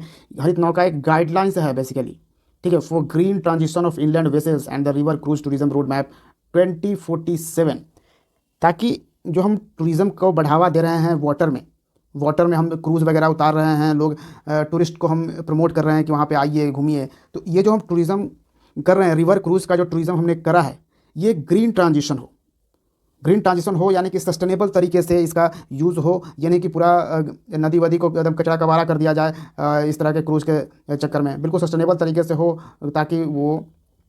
तो इस तरह के हरित नौका एक गाइडलाइंस लॉन्च किया है कि जो भी कंपनी ये टूरिज़्म को रिवर क्रूज़ टूरिज़्म को बढ़ावा दे रही है उसको यहाँ पे एक गाइडलाइंस हो कि हमें क्या करना है और क्या नहीं करना है। बेसिकली डूज एंड डोंट्स है, ताकि हम 2047 तक एक सस्टेनेबल रिवर क्रूज टूरिज़्म को यानी जो ग्रीन ट्रांजिशन के तौर पर है उसको हम बढ़ावा दे सकें। नेक्स्ट है सुचेता सतीश। ये एक विमेन है सुचेता सतीश, जो केरल से हैं। इन्होंने गिनीज वर्ल्ड रिकॉर्ड बनाया है बाय शोकेसिंग हर सिंगिंग टैलेंट। तो इनका सिंगिंग टैलेंट है, इन्होंने 140 भाषाओं में गाया है, रिप्रेजेंटिंग 140 नेशंस को रिप्रेजेंट करते हुए during concert for climate in Dubai UAE COP28 summit में। जो COP28 समिट हुआ था उसमें ये कहाँ पे हुआ था, दुबई में। तो यहाँ पे 140 भाषाओं में सुचेता सतीश ने गाने गाए हैं, ठीक है। और वो 140 जो कंट्री है, नेशन है, जो कि पार्ट है, जो कि मेंबर है COP28 का यानी क्लाइमेट समिट का, ठीक है, तो उनको रिप्रेजेंट करते हुए गाया है। और ये गिनीज वर्ल्ड रिकॉर्ड है सुचेता सतीश का, जो कि केरल से बिलोंग करती हैं। तो ये याद रखिएगा सुचेता सतीश। नेक्स्ट है India will chair UNESCO world heritage committee इन 2024 में भारत को यूनेस्को वर्ल्ड हेरिटेज कमेटी का चेयर मिला है। ये चेयरमैनशिप करेगा, हेड करेंगे यूनेस्को वर्ल्ड हेरिटेज कमेटी को। और ये 46th सेशन होगा यूनेस्को वर्ल्ड हेरिटेज कमेटी का, न्यू दिल्ली में ये किया जाएगा। ये यूनेस्को वर्ल्ड हेरिटेज कमेटी का ये चेयर मिला है जो, और ये 46 सेशन जो है वो न्यू दिल्ली में किया जाना है। तो नेक्स्ट आ जाते हैं सेक्रेटरी ऑफ रेलवे बोर्ड, नए सेक्रेटरी अपॉइंट किए गए हैं अरुणा नायर। और आ जाते हैं China has launch the lotus shaped satellite. एक लोटस यानी कमल के फूल की तरह एक सेटेलाइट लॉन्च किया है। किसने, चाइना ने लॉन्च किया है। इसका नाम है एंस्टीन प्रोब। क्या इस सेटेलाइट का नाम है एंस्टीन प्रोब, किस लिए, to explore mystery of universe, ब्रह्मांड के रहस्य को जानने के लिए चाइना ने ये लॉन्च किया है। तो फ्रांस के नए प्राइम मिनिस्टर कौन हैं, बने हैं गैब्रियल अटल, जो कि सबसे यंगेस्ट प्राइम मिनिस्टर हैं फ्रांस के इतिहास में। वैसे मैं बता दूं यहाँ के प्रेसिडेंट जो हैं वो इमैनुअल मैक्रोन हैं, जो कि इस बार के यानी कि 2024 के 26 जनवरी के चीफ गेस्ट के तौर पर, भारत के चीफ गेस्ट के तौर पर ये आए थे। नेक्स्ट है अल्वारो साइक्लोन। अल्वारो जो साइक्लोन है ये किस कंट्री को हिट किया था? मडागास्कर। ये इंडियन ओशन में ये कंट्री आपको मिलेगा। तो नेक्स्ट है एक मिशन है कॉलेज फकथनसी मिशन। कॉलेज फकथनसी मिशन जिसको मणिपुर गवर्नमेंट ने लॉन्च किया है। बेसिकली मणिपुर के जो भी सरकारी कॉलेजेस हैं उसको इम्प्रूव करने के लिए, उसके ऑब्वियसली उसके इंफ्रास्ट्रक्चर वगैरह को इम्प्रूव करने के लिए। नेक्स्ट आते हैं चंदूबी। चंदूबी फेस्टिवल बहुत ही इंपॉर्टेंट है। चंदूबी फेस्टिवल जिसको ऑर्गेनाइज़ किया गया है चंदूबी लेक के किनारे, चंदूबी जो झील है उसके किनारे। चंदूबी झील आपको असम में मिलेगा। और ये जो चंदूबी फेस्टिवल है ये किस लिए ऑर्गेनाइज़ किया गया? To promote eco tourism in biodiversity hot spot of Assam. Next आते हैं Yog Shri scheme. Important one है योग श्री स्कीम, इसको वेस्ट बंगाल के गवर्नमेंट ने लॉन्च किया है SC ST स्टूडेंट्स के लिए, जो शेड्यूल्ड कास्ट और शेड्यूल्ड ट्राइब के से बिलोंग करते हैं जो भी SC ST स्टूडेंट्स हैं उनको फ्री कोचिंग, फ्री ट्रेनिंग दिया जाएगा अगर वो कॉम्पिटिटिव एग्जाम्स की प्रिपरेशन करना चाहते हैं। नेक्स्ट हमारा है Amrit Dharohar capacity building scheme. क्या है Amrit Dharohar capacity building scheme? 2 training programmes of 15 days each, alternative livelihood programme ALP and tourism sea fair certificate will be organised. तो ये 2 तरह के ट्रेनिंग प्रोग्राम्स हर 15 दिनों पे ऑर्गेनाइज किए जाएंगे अमृत धरोहर कैपेसिटी बिल्डिंग स्कीम के थ्रू। ठीक है, एक होगा अल्टरनेटिव लाइवलीहुड प्रोग्राम ALP जिसको कहा जा रहा है, और दूसरा टूरिज्म सी फेयर सर्टिफिकेट ये होगा। तो अमृत धरोहर स्कीम जो है वो बेसिकली एक लाइवलीहुड अपॉर्चुनिटीज़ है। किसके लिए? जो लोकल कम्युनिटीज़ हैं, जो अपना नेचर टूरिज्म पोटेंशियल को जिसमें हार्नेसिंग करने में हेल्प मिलेगा। रामसर साइट्स, देश के अलग अलग जो रामसर साइट्स हैं उनको हार्नेस करने की अपॉर्चुनिटी मिलेगी। यानी कि उन्हें और भी तरीके सिखाए जाएंगे। ये जो हर 15 दिनों पे ये जो 2 तरह के प्रोग्राम चलाए जाएंगे अमृत धरोहर कैपेसिटी बिल्डिंग स्कीम के तहत, इसके थ्रू नेचर को सस्टेनेबली तरीके से यूज़ करने के लिए ये इन्हें सिखाए जाएंगे, ताकि जो नेचर टूरिज्म पोटेंशियल है उसको हार्नेस किया जा सके। लोगों को वहाँ पर टूरिज्म तो करने जाएं लेकिन वो एक सस्टेनेबल तरीके से। ठीक है, तो ये है Amrit Dharohar capacity building scheme जिसके थ्रू हम एनहांस कर रहे हैं livelihood opportunity for local communities through harnessing the nature tourism potential of the Ramsar sites across the country. तो नेक्स्ट है मिलन नवल एक्सरसाइज। मिलन नवल एक्सरसाइज जो है वो विशाखापट्टनम में ऑर्गेनाइज किया जाएगा। ये भारत का मल्टी नेशनल एक्सरसाइज है। इसमें काफ़ी सारे कंट्रीज़ पार्टिसिपेट करते हैं और इस बार 2024 का ये 11वां एडिशन है। अगला आते हैं Indian railways has set a target to become the world's largest green railway. तो इस तरह का टारगेट जो सेट करता है सरकार, उससे रिलेटेड सवाल भी पूछे जाते हैं। तो यहाँ पे इंडियन रेलवे ने ये टारगेट सेट किया है कि दुनिया का सबसे बड़ा ग्रीन रेलवे बनेगा इंडियन रेलवे। ठीक है, और कब तक? 2030 तक का ये टारगेट सेट किया गया है। अगला आते हैं उग्रम असॉल्ट राइफल। इस असॉल्ट राइफल का नाम क्या है? उग्रम। इसको लॉन्च किया गया है DRDO के द्वारा, DRDO लॉन्च किया गया है। और किसके लिए? तो इंडियन आर्मी के लिए। याद रखिएगा उग्रम असॉल्ट राइफल। नेक्स्ट है world employment and social outlook report 2024।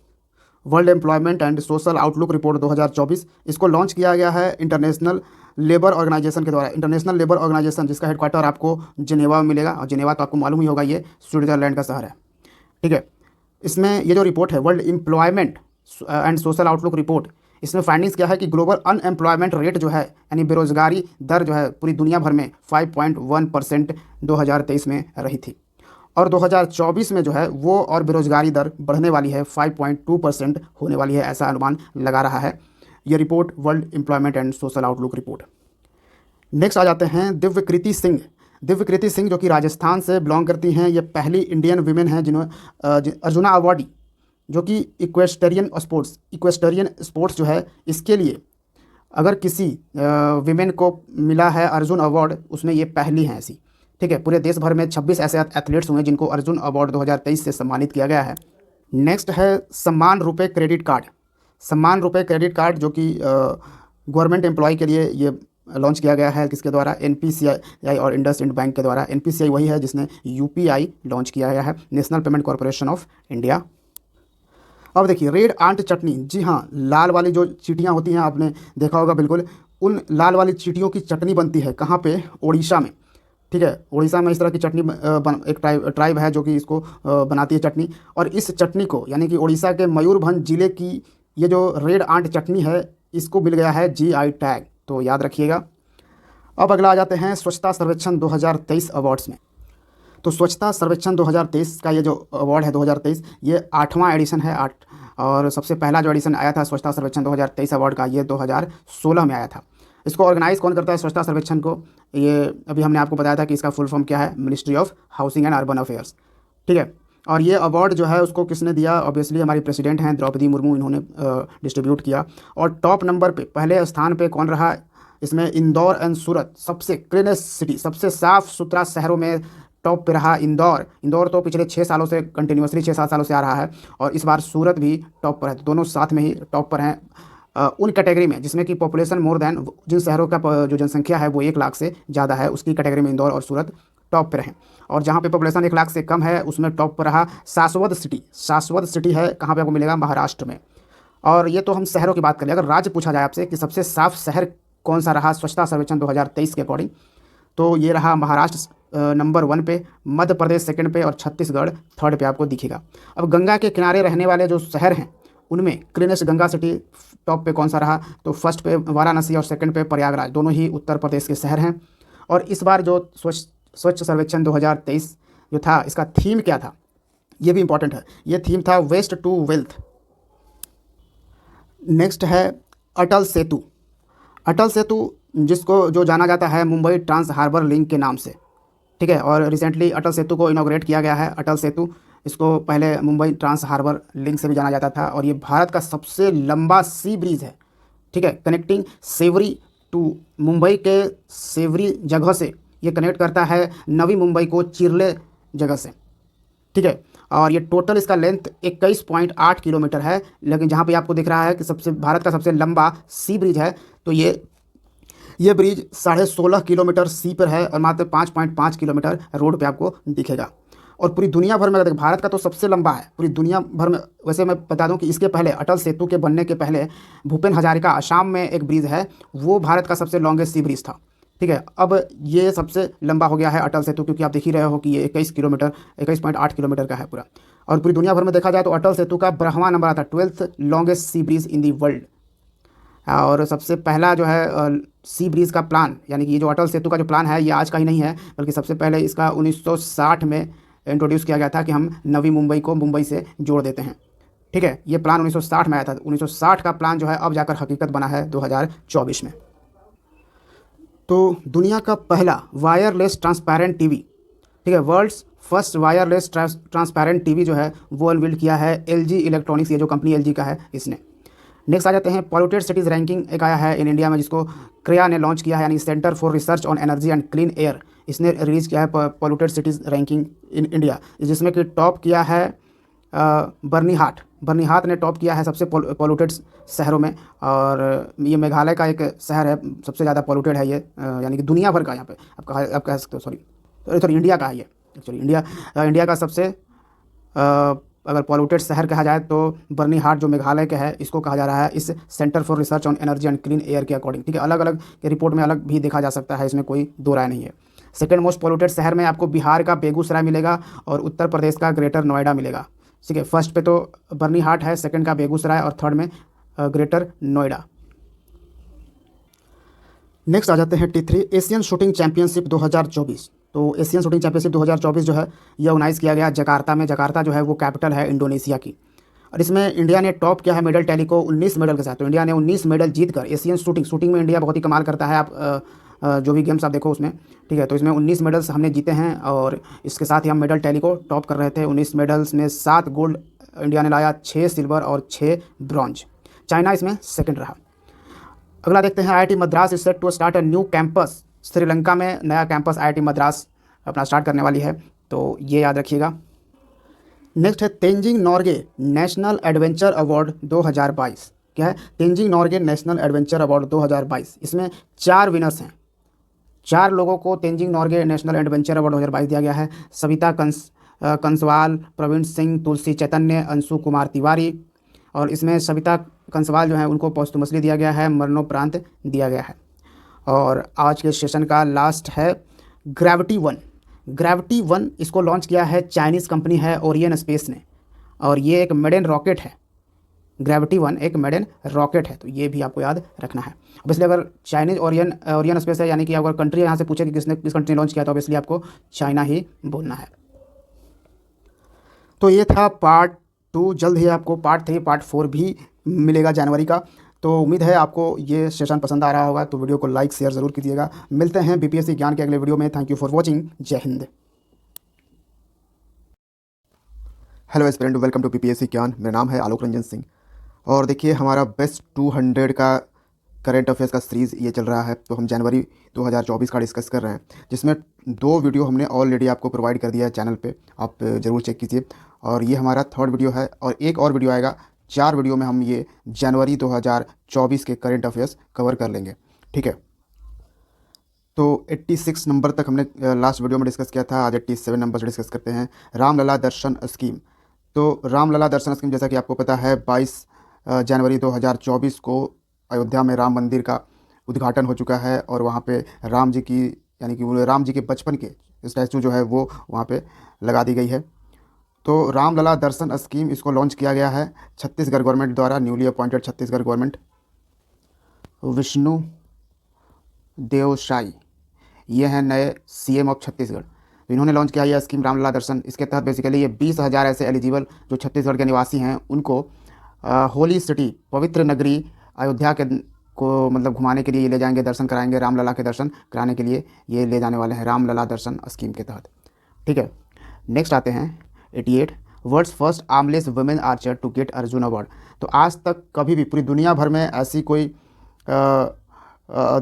Archer नहीं हुई जिसका आर्मलेस मतलब दोनों हाथ नहीं है, ठीक है। फिर भी वो तीरंदाजी तो कर रही है, ऐसे तो हैं, लेकिन अर्जुन अवार्ड पाने वाले ऐसी पहली वीमेन आर्चर हैं जिनके दोनों हाथ नहीं हैं। फिर भी उन्होंने गोल्ड मेडल जीता था लास्ट एशियन चैम्पियनशिप में। तो इन्हें अब अर्जुना अवार्ड से भी सम्मानित किया गया है। शीतल देवी, जो कि काफ़ी फेमस हुई थी, पीएम मोदी ने इनके साथ मुलाकात भी करी थी।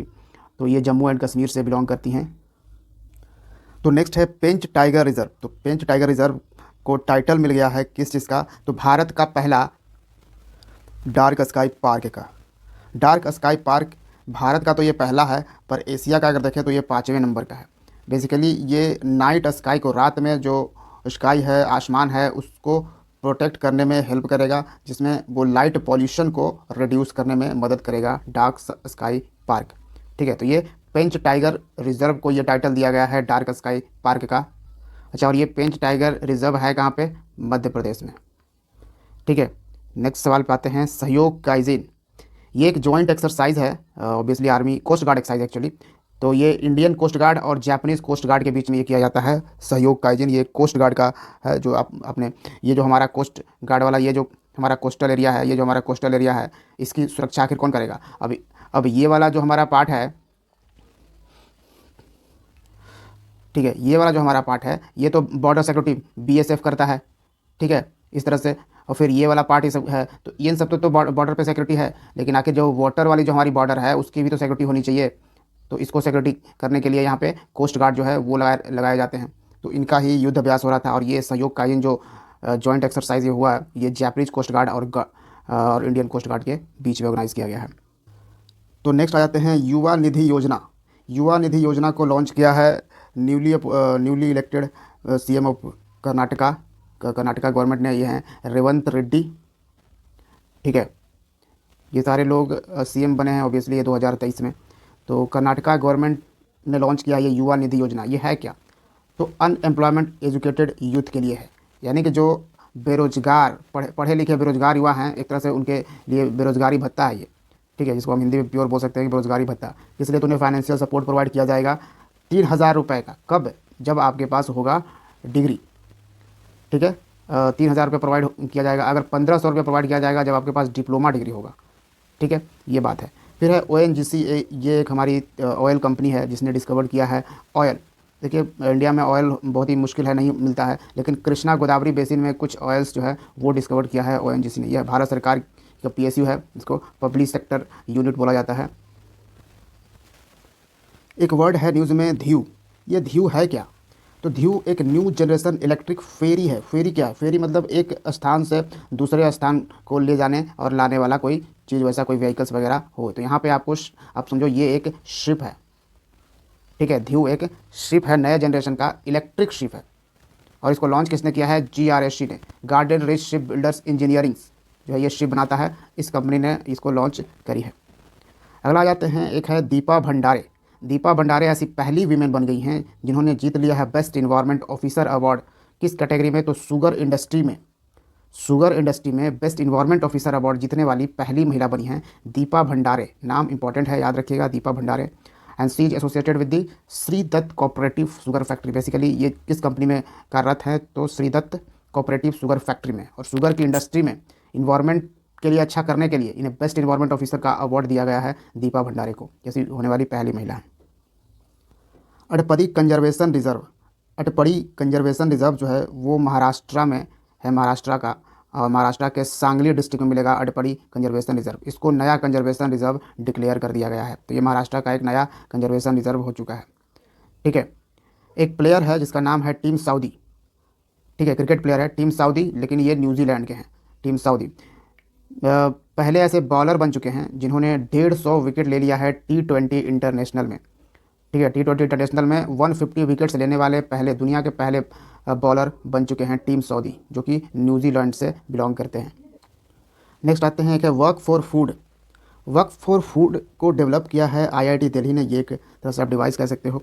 ये इंश्योर करेगा कि जो सरकार ने जो एक डिसाइड किया है मिनिमम वेज, मिनिमम मजदूरी जो कंपनसेशन मिलनी चाहिए एक डिलीवरी वर्कर्स को, जो सामान को डिलीवर करता है यहाँ से वहाँ तक, ठीक है, वो इंश्योर करने के लिए ये वर्क फॉर फूड लॉन्च किया गया है। ये basically unnecessary travel among delivery agents potentially curbing air pollution from vehicular emission से रोकेगी। तो एक है मूल्य प्रवाह। मूल्य प्रवाह जिसको 2019 में ही लॉन्च किया गया था और इसका 2.0 वर्जन यानी सेकंड वर्जन मूल्य प्रवाह का लॉन्च किया गया है। इसको किसने इंट्रोड्यूस किया था? तो UGC ने, यूनिवर्सिटी ग्रांट कमीशन ने, जो सभी यूनिवर्सिटी को रेगुलेट करती है वो संस्था है UGC। As significant directive to promote ethical practices in higher education. Higher education में एथिकल प्रैक्टिसेस को प्रमोट करने के लिए ये मूल्य प्रवाह जो है वो लॉन्च किया था UGC ने। नेक्स्ट आ जाते हैं ऑपरेशन अमृत। इंपॉर्टेंट है ऑपरेशन अमृत। ऑपरेशन अमृत को केरल की सरकार ने लॉन्च किया है to curb the overuse of antibiotics in the state. अब केरल में ना एंटीबायोटिक्स का बहुत ही ज़्यादा यूज़ हो रहा था, तो उसको कम करने के लिए ये ऑपरेशन अमृत लॉन्च किया गया है। अमृत का फुल फॉर्म अगर आप जैसे ही देखोगे तो आपको समझ आ जाएगी। Anti microbial resistance intervention for total health है इसका full form. Anti microbial, microbial क्या होता है? माइक्रोबियल यानी ये आप माइक्रोब्स, माइक्रोब्स क्या होता है? सूक्ष्म जीव। अब जैसे वायरस हो गया, बैक्टीरिया हो गया, ठीक है, तो यहाँ पे अगर बैक्टीरिया के अगेंस्ट अगर हम कोई मेडिसिन ले रहे हैं बैक्टीरिया के अगेंस्ट, तो ये क्या होगा? एंटीबायोटिक्स हो जाएगा। ठीक है, तो माइक्रोब्स में सब कुछ आ जाता है, सारे जो सूक्ष्म जीव हैं सब में आ जाते हैं। तो यही anti microbial resistance intervention for total health, ये अमृत ऑपरेशन केरल ने लॉन्च किया है। नेक्स्ट है Indian army has declared 2024 as the year of technology absorption. तो इंडियन आर्मी ने ये लॉन्च किया है 2024 को, ये पूरे साल को क्या डिक्लेयर किया गया है? ईयर ऑफ टेक्नोलॉजी एब्जॉर्प्शन, यानी कि इंडियन आर्मी में काफ़ी इस बार 2024 में काफ़ी टेक्नोलॉजी का इन्वॉल्वमेंट होगा, यानी टेक्नोलॉजी यूज़ करी जाएगी और टेक्नोलॉजी को प्रमोट किया जाएगा और काफ़ी सारे टेक्नोलॉजी जो है वो इंडियन आर्मी में इक्विप करे जाएंगे। ये पूरे year of technology absorption declare किया है। पिछले साल 2023 को इंडियन आर्मी ने ईयर ऑफ ट्रांसफॉर्मेशन डिक्लेयर किया था कि काफ़ी सारे जो है वो ट्रांसफॉर्म इंडियन आर्मी में किया जा रहा था। नेक्स्ट आ जाते हैं टोपा पीर विलेज। इंपॉर्टेंट है, नाम याद रखिएगा, टोपा पीर विलेज। ये जम्मू कश्मीर के पूंछ डिस्ट्रिक्ट में, पूंछ जिले में एक गांव है टोपा पीर विलेज, जिसको इंडियन आर्मी ने अडॉप्ट किया है एज अ मॉडल विलेज। किस ऑपरेशन के तहत ये मॉडल विलेज को अडॉप्ट कर रही है इंडियन आर्मी? तो ऑपरेशन सद्भावना। फिर paying guest scheme. Paying guest scheme जो है वो अयोध्या में लॉन्च करी गई है, उत्तर प्रदेश की गवर्नमेंट ने लॉन्च किया है ताकि टूरिज्म को बूस्ट किया जाए। क्योंकि आपको पता होगा जब से राम मंदिर, अयोध्या में राम मंदिर का इनाग्रेशन हुआ है उसके बाद एक मैसिव बूस्ट आया है पूरे उत्तर प्रदेश के टूरिज्म में। सिर्फ अयोध्या में तो आया ही है, उसके साथ साथ और भी अयोध्या के अगल बगल जो भी डिस्ट्रिक्ट वगैरह हैं सभी में एक मेजर और बहुत ही इम्पॉर्टेंट बूस्ट आया है टूरिज़म में। और इस टूरिज़म को एब्जॉर्ब करना है कि कंटिन्यू ये टूरिज़म लोग आते रहें, तो इसके लिए काफ़ी कुछ वहाँ पे उनके लिए फैसिलिटीज़, सुविधाएं वगैरह देनी होगी कि अगर कोई वहाँ पे जाता है तो उनके रहने के लिए उन्हें आसानी से होटल वगैरह जो भी गेस्ट हाउस वगैरह है जो मिल जाए उन्हें। ठीक है, तो उसी के तहत ये पेइंग गेस्ट स्कीम जो है वो लॉन्च की है उत्तर प्रदेश सरकार ने। नेक्स्ट आते हैं Haldia petrochemical limited. Haldia petrochemical limited ये कंपनी है, क्यों न्यूज़ में थी? तो ये पहली ऐसी फर्म बन चुकी है, यानी कंपनी बन चुकी है जिसको ISO IEC सर्टिफिकेशन मिला है। और इसको किसने दिया है? तो UK, यूनाइटेड किंगडम यानी ब्रिटेन बेस्ड एक सर्टिफिकेशन बॉडी है जिसको कहते हैं ब्रिटिश स्टैंडर्ड्स इनिशिएशन, BSI। तो इसको BSI के द्वारा ISO IEC का सर्टिफिकेट दिया गया है। ऑब्वियसली IEC के बाद इसका और बहुत सारे कुछ कुछ नंबर होते हैं, ठीक है, तो उतना याद करने की ज़रूरत नहीं है, इतना आप एनफ है। तो नेक्स्ट आते हैं 104 में मुख्यमंत्री महिला उद्यमिता अभियान स्कीम। उद्यमिता आप कहीं से समझ सकते हो, एंटरप्रेन्योरशिप। तो मुख्यमंत्री महिला उद्यमिता अभियान स्कीम जो है, इसको असम की गवर्नमेंट ने लॉन्च किया है, जिसमें ये बेसिकली करेंगे क्या कि जो भी सेल्फ हेल्प ग्रुप से जुड़ी वीमेन हैं, ऐसी 4 मिलियन सेल्फ हेल्प ग्रुप से जुड़ी वीमेन हैं, 4 मिलियन, ठीक है, जो जिन्हें एज रूरल माइक्रो एंटरप्रेन्योर्स के तौर पर, एक माइक्रो एंटरप्रेन्योर्स के तौर पर उन्हें डेवलप किया जाएगा एंड हेल्प देम, उन्हें मदद की जाएगी ताकि वो लखपति बायडूज़ बने। लखपति बायडूज़, बायडूज़ क्या होता है, ये असामीज़ लैंग्वेज में बड़ी बहन को यानी एल्डर सिस्टर को बायडूज़ कहा जाता है। तो लखपति बायडूज़ यहाँ पे बनाने हैं इन सेल्फ हेल्प ग्रुप की जो महिलाएं हैं गांव की, ठीक है। और ऐसे एलिजिबल वीमेन को 35,000 रुपये असम की सरकार देगी 3 सालों के लिए, ठीक है। तो ये याद रखिएगा। असम के CM है Biswa Himanta Sarma. 54th annual meeting of the world, दुनिया का वर्ल्ड यानी वर्ल्ड इकोनॉमिक फोरम जो है, ये एक ऑब्वियसली संस्था है, आपको पता होगा, वर्ल्ड इकोनॉमिक फोरम, इसका 54th मीटिंग हुआ। ये हर साल एक मीटिंग होता है, तो इस साल 2024 में 54वां मीटिंग हुआ। कहाँ पे? स्विट्ज़रलैंड के डावोस शहर में। और आपको पता होगा स्विट्ज़रलैंड में ही जिनेवा भी है, जहाँ पे काफ़ी सारे इंटरनेशनल इंस्टीट्यूशन का हेडक्वार्टर आपको मिलेगा, जैसे WHO WTO वगैरह का हेडक्वार्टर काफ़ी सारे का आपको जिनेवा में ही मिलेगा। लेकिन ये मीटिंग जो है वो डावोस में हुआ है और इसका थीम था रिबिल्डिंग ट्रस्ट। क्या? Rebuilding trust. तो इंपॉर्टेंट है, वर्ल्ड इकोनॉमिक फोरम से रिलेटेड जो रिपोर्ट होते हैं या फिर इसके मीटिंग्स वगैरह, उससे काफ़ी सवाल पूछता है BPSC। Second international Ayush conference कहाँ पे ऑर्गेनाइज़ किया गया? दुबई में। दुबई में दूसरा ये इंटरनेशनल आयुष कॉन्फ्रेंस को ऑर्गेनाइज़ किया गया है। थीम क्या था इस आयुष कॉन्फ्रेंस का? Non communicable chronic diseases prevention and management through Ayush. Ayush क्या है? तो आयुष मंत्रालय भी है हमारे देश में, ठीक है। भारत सरकार के में एक मंत्रालय है, मिनिस्ट्री ऑफ आयुष, ठीक है। तो आयुष का मतलब होता क्या है? तो A फॉर क्या है? आयुर्वेदा। ये सारे ट्रेडिशनल जो इलाज होता था, ट्रेडिशनल मेडिसिन जो हमारे देश में मतलब सालों पहले, लाखों हज़ारों साल पहले से बनाए जाते थे, उनका ही फिर से प्रमोशन किया जा रहा है कि उनका यूज़ किया जाए। वो बहुत ही बेहतरीन हुआ करते थे। तो जो ये हम इंग्लिश दवाइयाँ खा रहे हैं, इस पर थोड़ा सा कमी आएगी अगर इसका इस्तेमाल किया जाए, ठीक है। ये इस तरह से प्रमोट किया जा रहा है। तो आयुष में जो ये है, इसका एक्रोनिम है A for Ayurveda, Y for yoga, U for यूनानी, S फॉर सिद्धा और H फॉर होम्योपैथी। तो इन पांचों का इस्तेमाल करके एक आदमी यहाँ पे हेल्दी लाइफ गुजार सकता है, ठीक है। ये चीज़ें हम सिर्फ भारत में नहीं बल्कि इंटरनेशनल लेवल पे भी प्रमोट कर रहे हैं। जैसे आप देख सकते हो, इसका आयुष का इंटरनेशनल कॉन्फ्रेंस हुआ था दुबई में, और ये दूसरी बार हुआ था, एक बार और ऑलरेडी हो चुका है। अब नेक्स्ट देखिए, संभव। संभव एक इम्पॉर्टेंट सिक्योर और भारत वर्जन जो है सिक्योर आर्मी मोबाइल है। अब ये आर्मी के लिए अगर दूसरे मोबाइल यूज़ करना बहुत ही ज़्यादा अनसिक्योर है, यानी इनसिक्योरिटी उसमें होगी, क्योंकि जो हम मोबाइल वगैरह यूज़ कर रहे हैं वो मोस्टली हम यूज़ कर रहे हैं फॉरेन कंट्रीज़ के मोबाइल। तो हो सकता है फॉरेन कंट्रीज़ जो है वो उसके थ्रू हमारी इंडियन आर्मी की जासूसी करे। तो इंडियन आर्मी के पास वो फ़ोन ना हो, ताकि इंडियन आर्मी के पास अपना इंडिजिनसली बिल्ट एक ऐसा फ़ोन हो जो बिल्कुल सिक्योर हो इन सारी चीज़ों से, ठीक है। क्योंकि आए दिन आपने कई बार न्यूज़ देखा कि काफ़ी सारे डेटा लीक होते रहते हैं हमारे देश में। तो डेटा पर एक प्रॉपर तरीके से ये लीक बंद करना बहुत ज़रूरी है। तो संभव वही एक secure army mobile Bharat version mobile है, जिसको इंडियन आर्मी ने लॉन्च किया टू सिक्योर मोबाइल इकोसिस्टम। तो याद रखिएगा संभव आखिर है क्या। फिर है रोहित शर्मा, दमदार बल्लेबाज। ये पहले ऐसे मेल प्लेयर हो चुके हैं जिन्होंने 150 मैचेस खेले हैं T20 इंटरनेशनल में। अभी हमने एक खेल का यानी क्रिकेट का ही आपको करंट अफेयर्स बताया। टीम साउदी जो कि न्यूजीलैंड के बॉलर हैं, जिन्होंने 150 विकेट्स लिए हैं T20 इंटरनेशनल में। उसी तरह से रोहित शर्मा ने, ये पहले ऐसे मेल, पूरी दुनिया का यहाँ पे बात करी जा रही है, पहले ऐसे मेल प्लेयर हो गए जिन्होंने 150 मैचेस खेले हैं T20 इंटरनेशनल में, ठीक है। अब अगला आ जाता है हिमालयन उल्फ के बारे में। हिमालयन जो भेड़िया है उसको रिसेंटली IUCN ने उसको अपने IUCN रेड लिस्ट ने वल्नरेबल कैटेगरी में डाला है। तो ये भी याद रखिएगा कि हिमालयन वुल्फ जो है वो किस कैटेगरी में है, तो वल्नरेबल कैटेगरी में डाला गया है IUCN रेड लिस्ट के अकॉर्डिंग।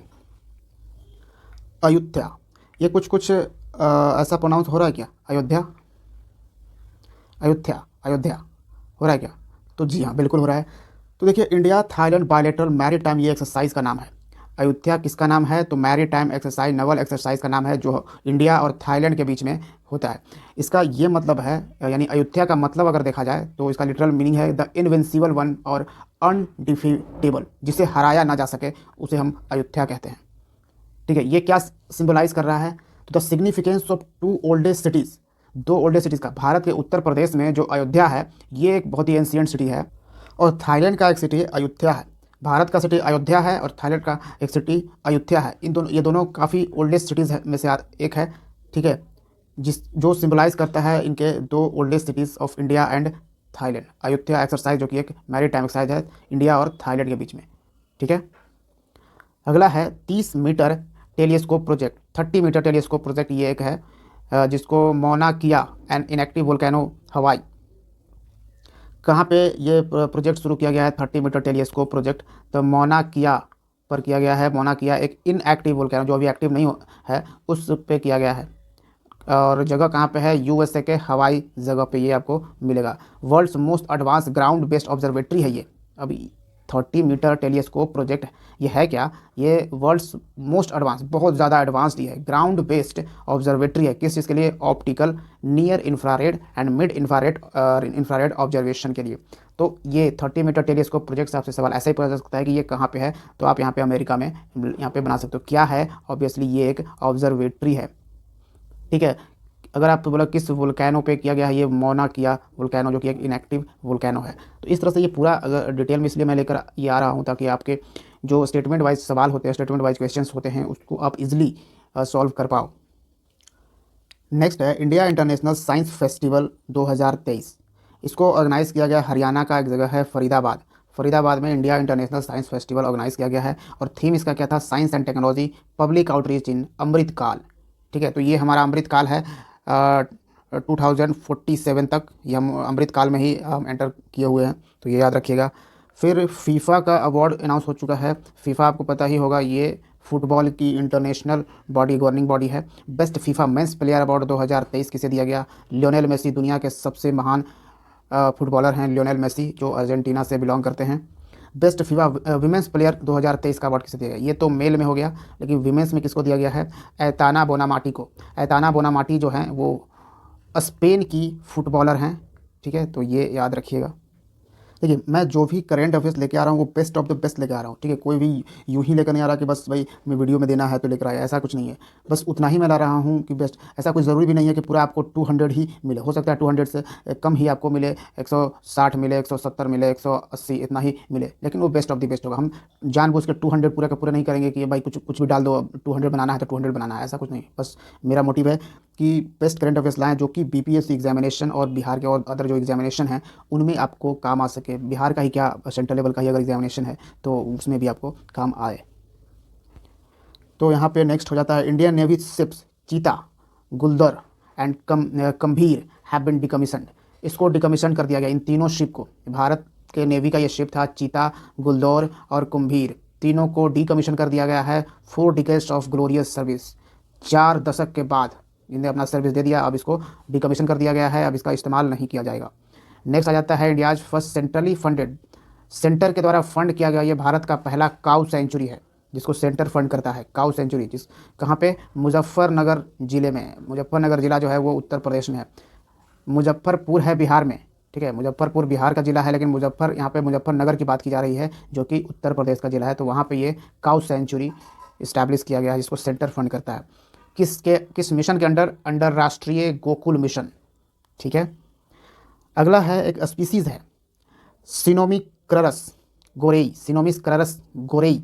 इस तरह का ये जो वर्ड होता है, इसका जो ये जो नाम दिया जाता है, इसको इसी तरह से आप याद कर सकते हो, आधा आधा स्प्लिट करके। यहाँ पे सिनो करो, फिर यहाँ पे माइक्रोरस करो और गोरेई, क्योंकि ये सारे नाम जो है जो न्यू स्पीसीज डिस्कवर किया। और न्यू स्पीसीज से सवाल लास्ट ही बीपीएससी पूछा गया था, 69th में इससे सवाल पूछे गए थे, प्रीलिम्स में मैं बात कर रहा हूँ। ठीक है, तो ये भी आपसे वो याद रखना ज़रूरी है। साइनोमाइक्रस गोरेई जो है वो क्या है, किस तरह की स्पीसीज़ है? ये कोरल स्नेक है, सांप का एक स्पीसीज़ है, जिसको मिज़ोरम से डिस्कवर किया गया है, मिज़ोरम स्टेट से। ये 2 चीज़ें जानना बहुत इंपॉर्टेंट है, एक तो ये किस चीज़ की स्पीसीज़ है और ये कहाँ पर डिस्कवर की गई है। ठीक है, ये 2 चीज़ें बहुत इंपॉर्टेंट रहता है, और ऑब्वियसली साथ में उसका नाम। और इसको मिज़ोरम यूनिवर्सिटी ने डिस्कवर किया है। नेक्स्ट पे आते हैं, India signed memorandum of understanding with Argentina. Argentina के साथ इंडिया ने मेमोरेंडम ऑफ अंडरस्टैंडिंग साइन किया, किस लिए? For the exploration and mining of lithium. तो बात है कि अर्जेंटीना में लिथियम, अर्जेंटीना कह सकते हैं दुनिया भर में जो है अर्जेंटीना बहुत ही इंपॉर्टेंट प्लेस है लिथियम के लिए। लिथियम बहुत ज़्यादा वहाँ पे पाया जाता है। तो भारत की एक कंपनी है जिसको काबिल कहते हैं, ये भारत की सरकारी कंपनी है काबिल, यानी खनिज विदेश इंडिया लिमिटेड। ये कंपनी जो है ना अर्जेंटीना में जाकर लिथियम एक्सप्लोर करेगी, लिथियम की माइनिंग करेगी। ठीक है, इसके लिए भारत सरकार ने अर्जेंटीना की गवर्नमेंट से यहाँ पे मेमोरेंडम ऑफ अंडरस्टैंडिंग पे साइन किया है, अग्रीमेंट किया है, आप कह सकते हो। ठीक है, फिर एक है कच्ची खरेक। कच्ची खरेक क्या है? कच्ची खरेक एक इंडिजिनस डेट वैरायटी है of Kutch Gujarat. Date variety है, एक डेट है ये, और इसको जीआई टैग मिला है। नेक्स्ट आ जाते हैं Farsi. Farsi will be the 9th classical language. आपको पता होगा भारत में ना 8 क्लासिकल लैंग्वेज हैं। कौन कौन सा? पाली, प्राकृत, तमिल, संस्कृत, कन्नड़, तेलुगु, मलयालम, उड़िया। ये सारे भारत के क्लासिकल लैंग्वेजेस में शामिल हैं। लेकिन अब हमारे पास 9वां क्लासिकल लैंग्वेज भी आ चुका है और ये फारसी लैंग्वेज को यहाँ पे इंक्लूड किया गया है। In the new education policy में इंक्लूड किया गया है। And already 8 classical languages of India have been included in the new education policy में 8 जो क्लासिकल लैंग्वेज हैं उसको तो ऑलरेडी इंक्लूड किया गया है, अब फारसी को भी कर लिया गया है। बेसिकली ईरान को हम थोड़ा सा ये एडवांटेज प्रोवाइड करने के लिए हमने ये किया है, क्योंकि ऑब्वियसली हमारा जो इंटरनेशनल फोरम है वहाँ पे एक तरह से आप कह सकते हो ये स्ट्रेटजिक मूव है, एक जियो पॉलिटिक्स आप कह सकते हो। ठीक है, इस तरह से, क्योंकि जब ईरान को हम कुछ चीज़ों में सपोर्ट करेंगे, चलिए भाई आपकी जो लैंग्वेज है उसको हम ना अपने क्लासिकल लैंग्वेज में शामिल करते हैं। अपने जो न्यू एजुकेशन पॉलिसी 2020 हमने लॉन्च किया है ना, उसमें एक ऑप्शन फारसी, अगर कोई फारसी पढ़ना चाहेगा तो फारसी भी उसमें पढ़ सकता है। ठीक है, ये हमने किया है ताकि ऑब्वियसली इंटरनेशनल फोरम पे जैसे हमें यूएनएससी में परमानेंट सीट चाहिए, तो इस तरह के इंटरनेशनल फोरम पे कई कंट्रीज़ का जब हमें सपोर्ट लेना होता है तो हमें कुछ उनका भी बेनिफिट देना होता है। एक स्टार्टअप रैंकिंग 2022 निकाली गई। ठीक है, इसमें कई कैटेगरी में जो है वो निकाला गया ये रैंकिंग। तो बेस्ट परफॉर्मिंग स्टेट्स के कैटेगरी ए की बात करें तो गुजरात टॉप पे रहा, गुजरात, कर्नाटक, केरल, तमिलनाडु। अगर कैटेगरी बी की बात करें इसी में, जो जहाँ पे 1 करोड़ से पॉपुलेशन कम है और कैटेगरी ए में 1 करोड़ से पॉपुलेशन ज़्यादा है, तो उसमें गुजरात, कर्नाटक, केरल और तमिलनाडु जो है वो बेस्ट परफॉर्मिंग स्टेट्स रहा। बेस्ट परफॉर्मिंग स्टेट्स में ही कैटेगरी ए की बात है। कैटेगरी बी की अगर बात करें तो बेस्ट में हिमाचल प्रदेश रहा। एक कैटेगरी था एस्पायरिंग लीडर्स का, तो एस्पायरिंग लीडर्स में बिहार और हरियाणा ये दोनों रहे। फिर एमर्जिंग इकोसिस्टम में कौन सा शामिल हुआ? तो छत्तीसगढ़, दिल्ली एंड जम्मू एंड कश्मीर ये इमर्जिंग इकोसिस्टम्स में था। और लीडर्स यानी कि ये सब कुछ ना कुछ काम कर रहे हैं स्टार्टअप को बढ़ावा देने के लिए। ठीक है, जब लीडर्स में आप देख सकते हो गोवा, मणिपुर, त्रिपुरा रहा। ऑब्वियसली ये वाला जो रैंकिंग है ये एस्पायरिंग लीडर्स के ऊपर में है। ठीक है, तो ये लीडर्स की कैटेगरी में गोवा, मणिपुर, त्रिपुरा, उसके बाद एस्पायरिंग लीडर्स में बिहार और हरियाणा रहा। तो ये चीज़ें याद रखिएगा। तो नेक्स्ट, आपने सुना होगा फास्टैग के बारे में। ठीक है, तो फास्टैग जो है वो कौन इम्प्लीमेंट करता है? National highway authority of India, NHAI ने। तो NHAI ने इम्प्लीमेंट किया है one vehicle one FASTag initiative to discourage using the same FASTag for the multiple vehicles. एक ही फास्टैग का जो है मल्टीपल व्हीकल्स के लिए यूज़ किया जाता था, जिसको NHAI ने अब हटाया है, यानी कि एक व्हीकल्स में एक ही फास्टैग का इस्तेमाल हो, ये national highway authority of India कह रही है। ठीक है, और ये फास्टैग आपको मालूम होगा ये एक डिवाइस है जो काम करता है RFID पे, यानी कि रेडियो फ्रीक्वेंसी आइडेंटिफिकेशन पे ये काम करता है, ये टेक्नोलॉजी पे ये काम करता है। जिसमें क्या होता है कि जो टोल पेमेंट जो होता है, यानी गाड़ी जैसे ही टोल के पास से गुजरती है ऑटोमेटिकली जो फास्टैग के ज़रिए पैसे वहाँ पे, यानी टोल टैक्स जो होता है वो वहाँ से कट हो जाती है। यानी गाड़ी जब मोशन में ही हो उसी टाइम पैसे वहाँ पे इस टेक्नोलॉजी के थ्रू पेमेंट, टोल का पेमेंट हो जाता है। तो ये है फास्टैग। नेक्स्ट है विंग्स इंडिया 2024। ये एक तरह से एक एग्जीबिशन है, एक्सपो है। ठीक है, विंग्स इंडिया 2024 एरोप्लेन फ्लाइट के लिए ये एशिया का लार्जेस्ट एविएशन एक्सपो है, जो इस बार कहाँ पे ऑर्गेनाइज़ किया गया, यानी 2024 में कहाँ पे ऑर्गेनाइज़ किया गया? हैदराबाद में। हैदराबाद। अगर आपसे पूछ ले कि विंग्स इंडिया 2024, आपसे हो सकता है कि आपसे सिटी या स्टेट ये ना पूछे। ठीक है, आपसे डायरेक्ट पूछे कि विंग्स इंडिया 2024 जो है वो किस एयरपोर्ट पर ऑर्गेनाइज़ किया गया, तो आपको बताना है बेगमपेट एयरपोर्ट। और ये इस बार का 8वां एडिशन था। यह हर 2 साल में एक बार ऑर्गेनाइज़ किया जाता है विंग्स इंडिया। और ये किसके द्वारा? Obviously airport authority of India ने ऑर्गेनाइज़ किया था in collaboration of ministry of civil aviation and FICCI के द्वारा। इसमें थीम क्या था? यानी कि विंग्स इंडिया 2024 का थीम क्या था? Connecting India to the world in Amritkaal, setting the stage for India civil aviation at 2047। Next आते हैं हम महतारी वंदना योजना 2024। महतारी वंदना योजना जो है वो छत्तीसगढ़ की गवर्नमेंट ने लॉन्च करी है और ये एक एनुअल फाइनेंशियल असिस्टेंस है। महिलाओं को ये एक फाइनेंशियल असिस्टेंस दिया जाएगा 1,000 रुपये का हर साल। ठीक है, यानी टोटल अगर पूरे साल का हो तो 12,000 रुपया हो जाएगा एक साल का। तो यह है महतारी वंदना योजना जो कि छत्तीसगढ़ की सरकार ने लॉन्च किया है, याद रखिएगा। देखिए महतारी टाइप इस तरह का जो वर्ड है ना, ये आप कंफ्यूज मत कर देना कि ये बिहार में ही होगा। देखिए इस तरह का वर्ड आपको मिलेगा बिहार, झारखंड में भी है, यहाँ पे उड़ीसा में भी आपको वर्ड मिल जाएगा, यहाँ तक कि आप देखो यहाँ पे छत्तीसगढ़ में भी ये वर्ड यूज़ होता है। तो बहुत ही सावधानी से इसको केयर करना, ये नहीं कि इस तरह का जो वर्ड यूज होता है, अरे महतारी तो हम बिहार में बोलते हैं, महतारी बोलते हैं ना इस तरह का, तो ऐसा मत इसको फट से लगा देना। तो इस पर जब पढ़ते रहो उसी टाइम इस पर ध्यान थोड़ा सा देना। तो नेक्स्ट आ जाते हैं। India has topped in the milk production of all types of cattle. मतलब दूध के प्रोडक्शन में, मिल्क प्रोडक्शन में इंडिया ने टॉप किया, चाहे वो किसी भी तरह का गाय भैंस का जो भी दूध हो उसमें इसमें टॉप किया है। भारत ने 24% का कंट्रीब्यूशन किया है पूरी दुनिया में, जितना पूरी दुनिया भर में जितना मिल्क का प्रोडक्शन होता है उसका 24% तो भारत ने ही किया है। ठीक है, उसमें 24% का प्रोडक्शन भारत ने किया है। ये हम एक रिपोर्ट के अकॉर्डिंग बता रहे हैं जिसको department of animal husbandry and dairying ने रिलीज़ किया था। और आज के लास्ट सवाल पे आ जाते हैं। MP लैड्स ई साक्षी ऐप। तो MP लैड्स पहले एक स्कीम था, इस स्कीम को जो है इस स्कीम के लिए अब ऐप भी लॉन्च कर दिया गया है ताकि इस स्कीम को लागू करने में एक यानी कि ट्रांसपेरेंसी एनहांस हो, एक्सेसिबिलिटी हो और एफिशिएंसी हो in the execution of the scheme. अब इस स्कीम को एग्जीक्यूट करने के लिए डिजिटल तरीके से अब यहाँ पे जब ऐप लॉन्च हो गया तो डिजिटली इसको एग्जीक्यूट किया जा सकता है। तो MP लैड्स जो स्कीम है ना, इसको लॉन्च किया था ministry of statistics and programme implementation ने। ठीक है, मिनिस्ट्री बहुत इंपॉर्टेंट है, याद रखिएगा कि MP लैड्स किसने लॉन्च किया है। और MP लैड्स का होता क्या है full form, member of parliament local area development scheme. तो इस नाम से आपको समझ में आ रहा होगा कि जो MP होते हैं वो अपने एरिया में स्कीम्स को किस तरह से लागू कर रहे हैं, कि अपने एरिया में वो किसी भी स्कीम को किस तरह से एरिया को डेवलप करने में स्कीम्स का यूज़ कर रहे हैं, वही है MP लैड्स ई साक्षी ऐप में ये के थ्रू एग्जीक्यूट किया जाएगा और सारे अपडेटा जो है वो इस ऐप में के थ्रू रखे जाएंगे।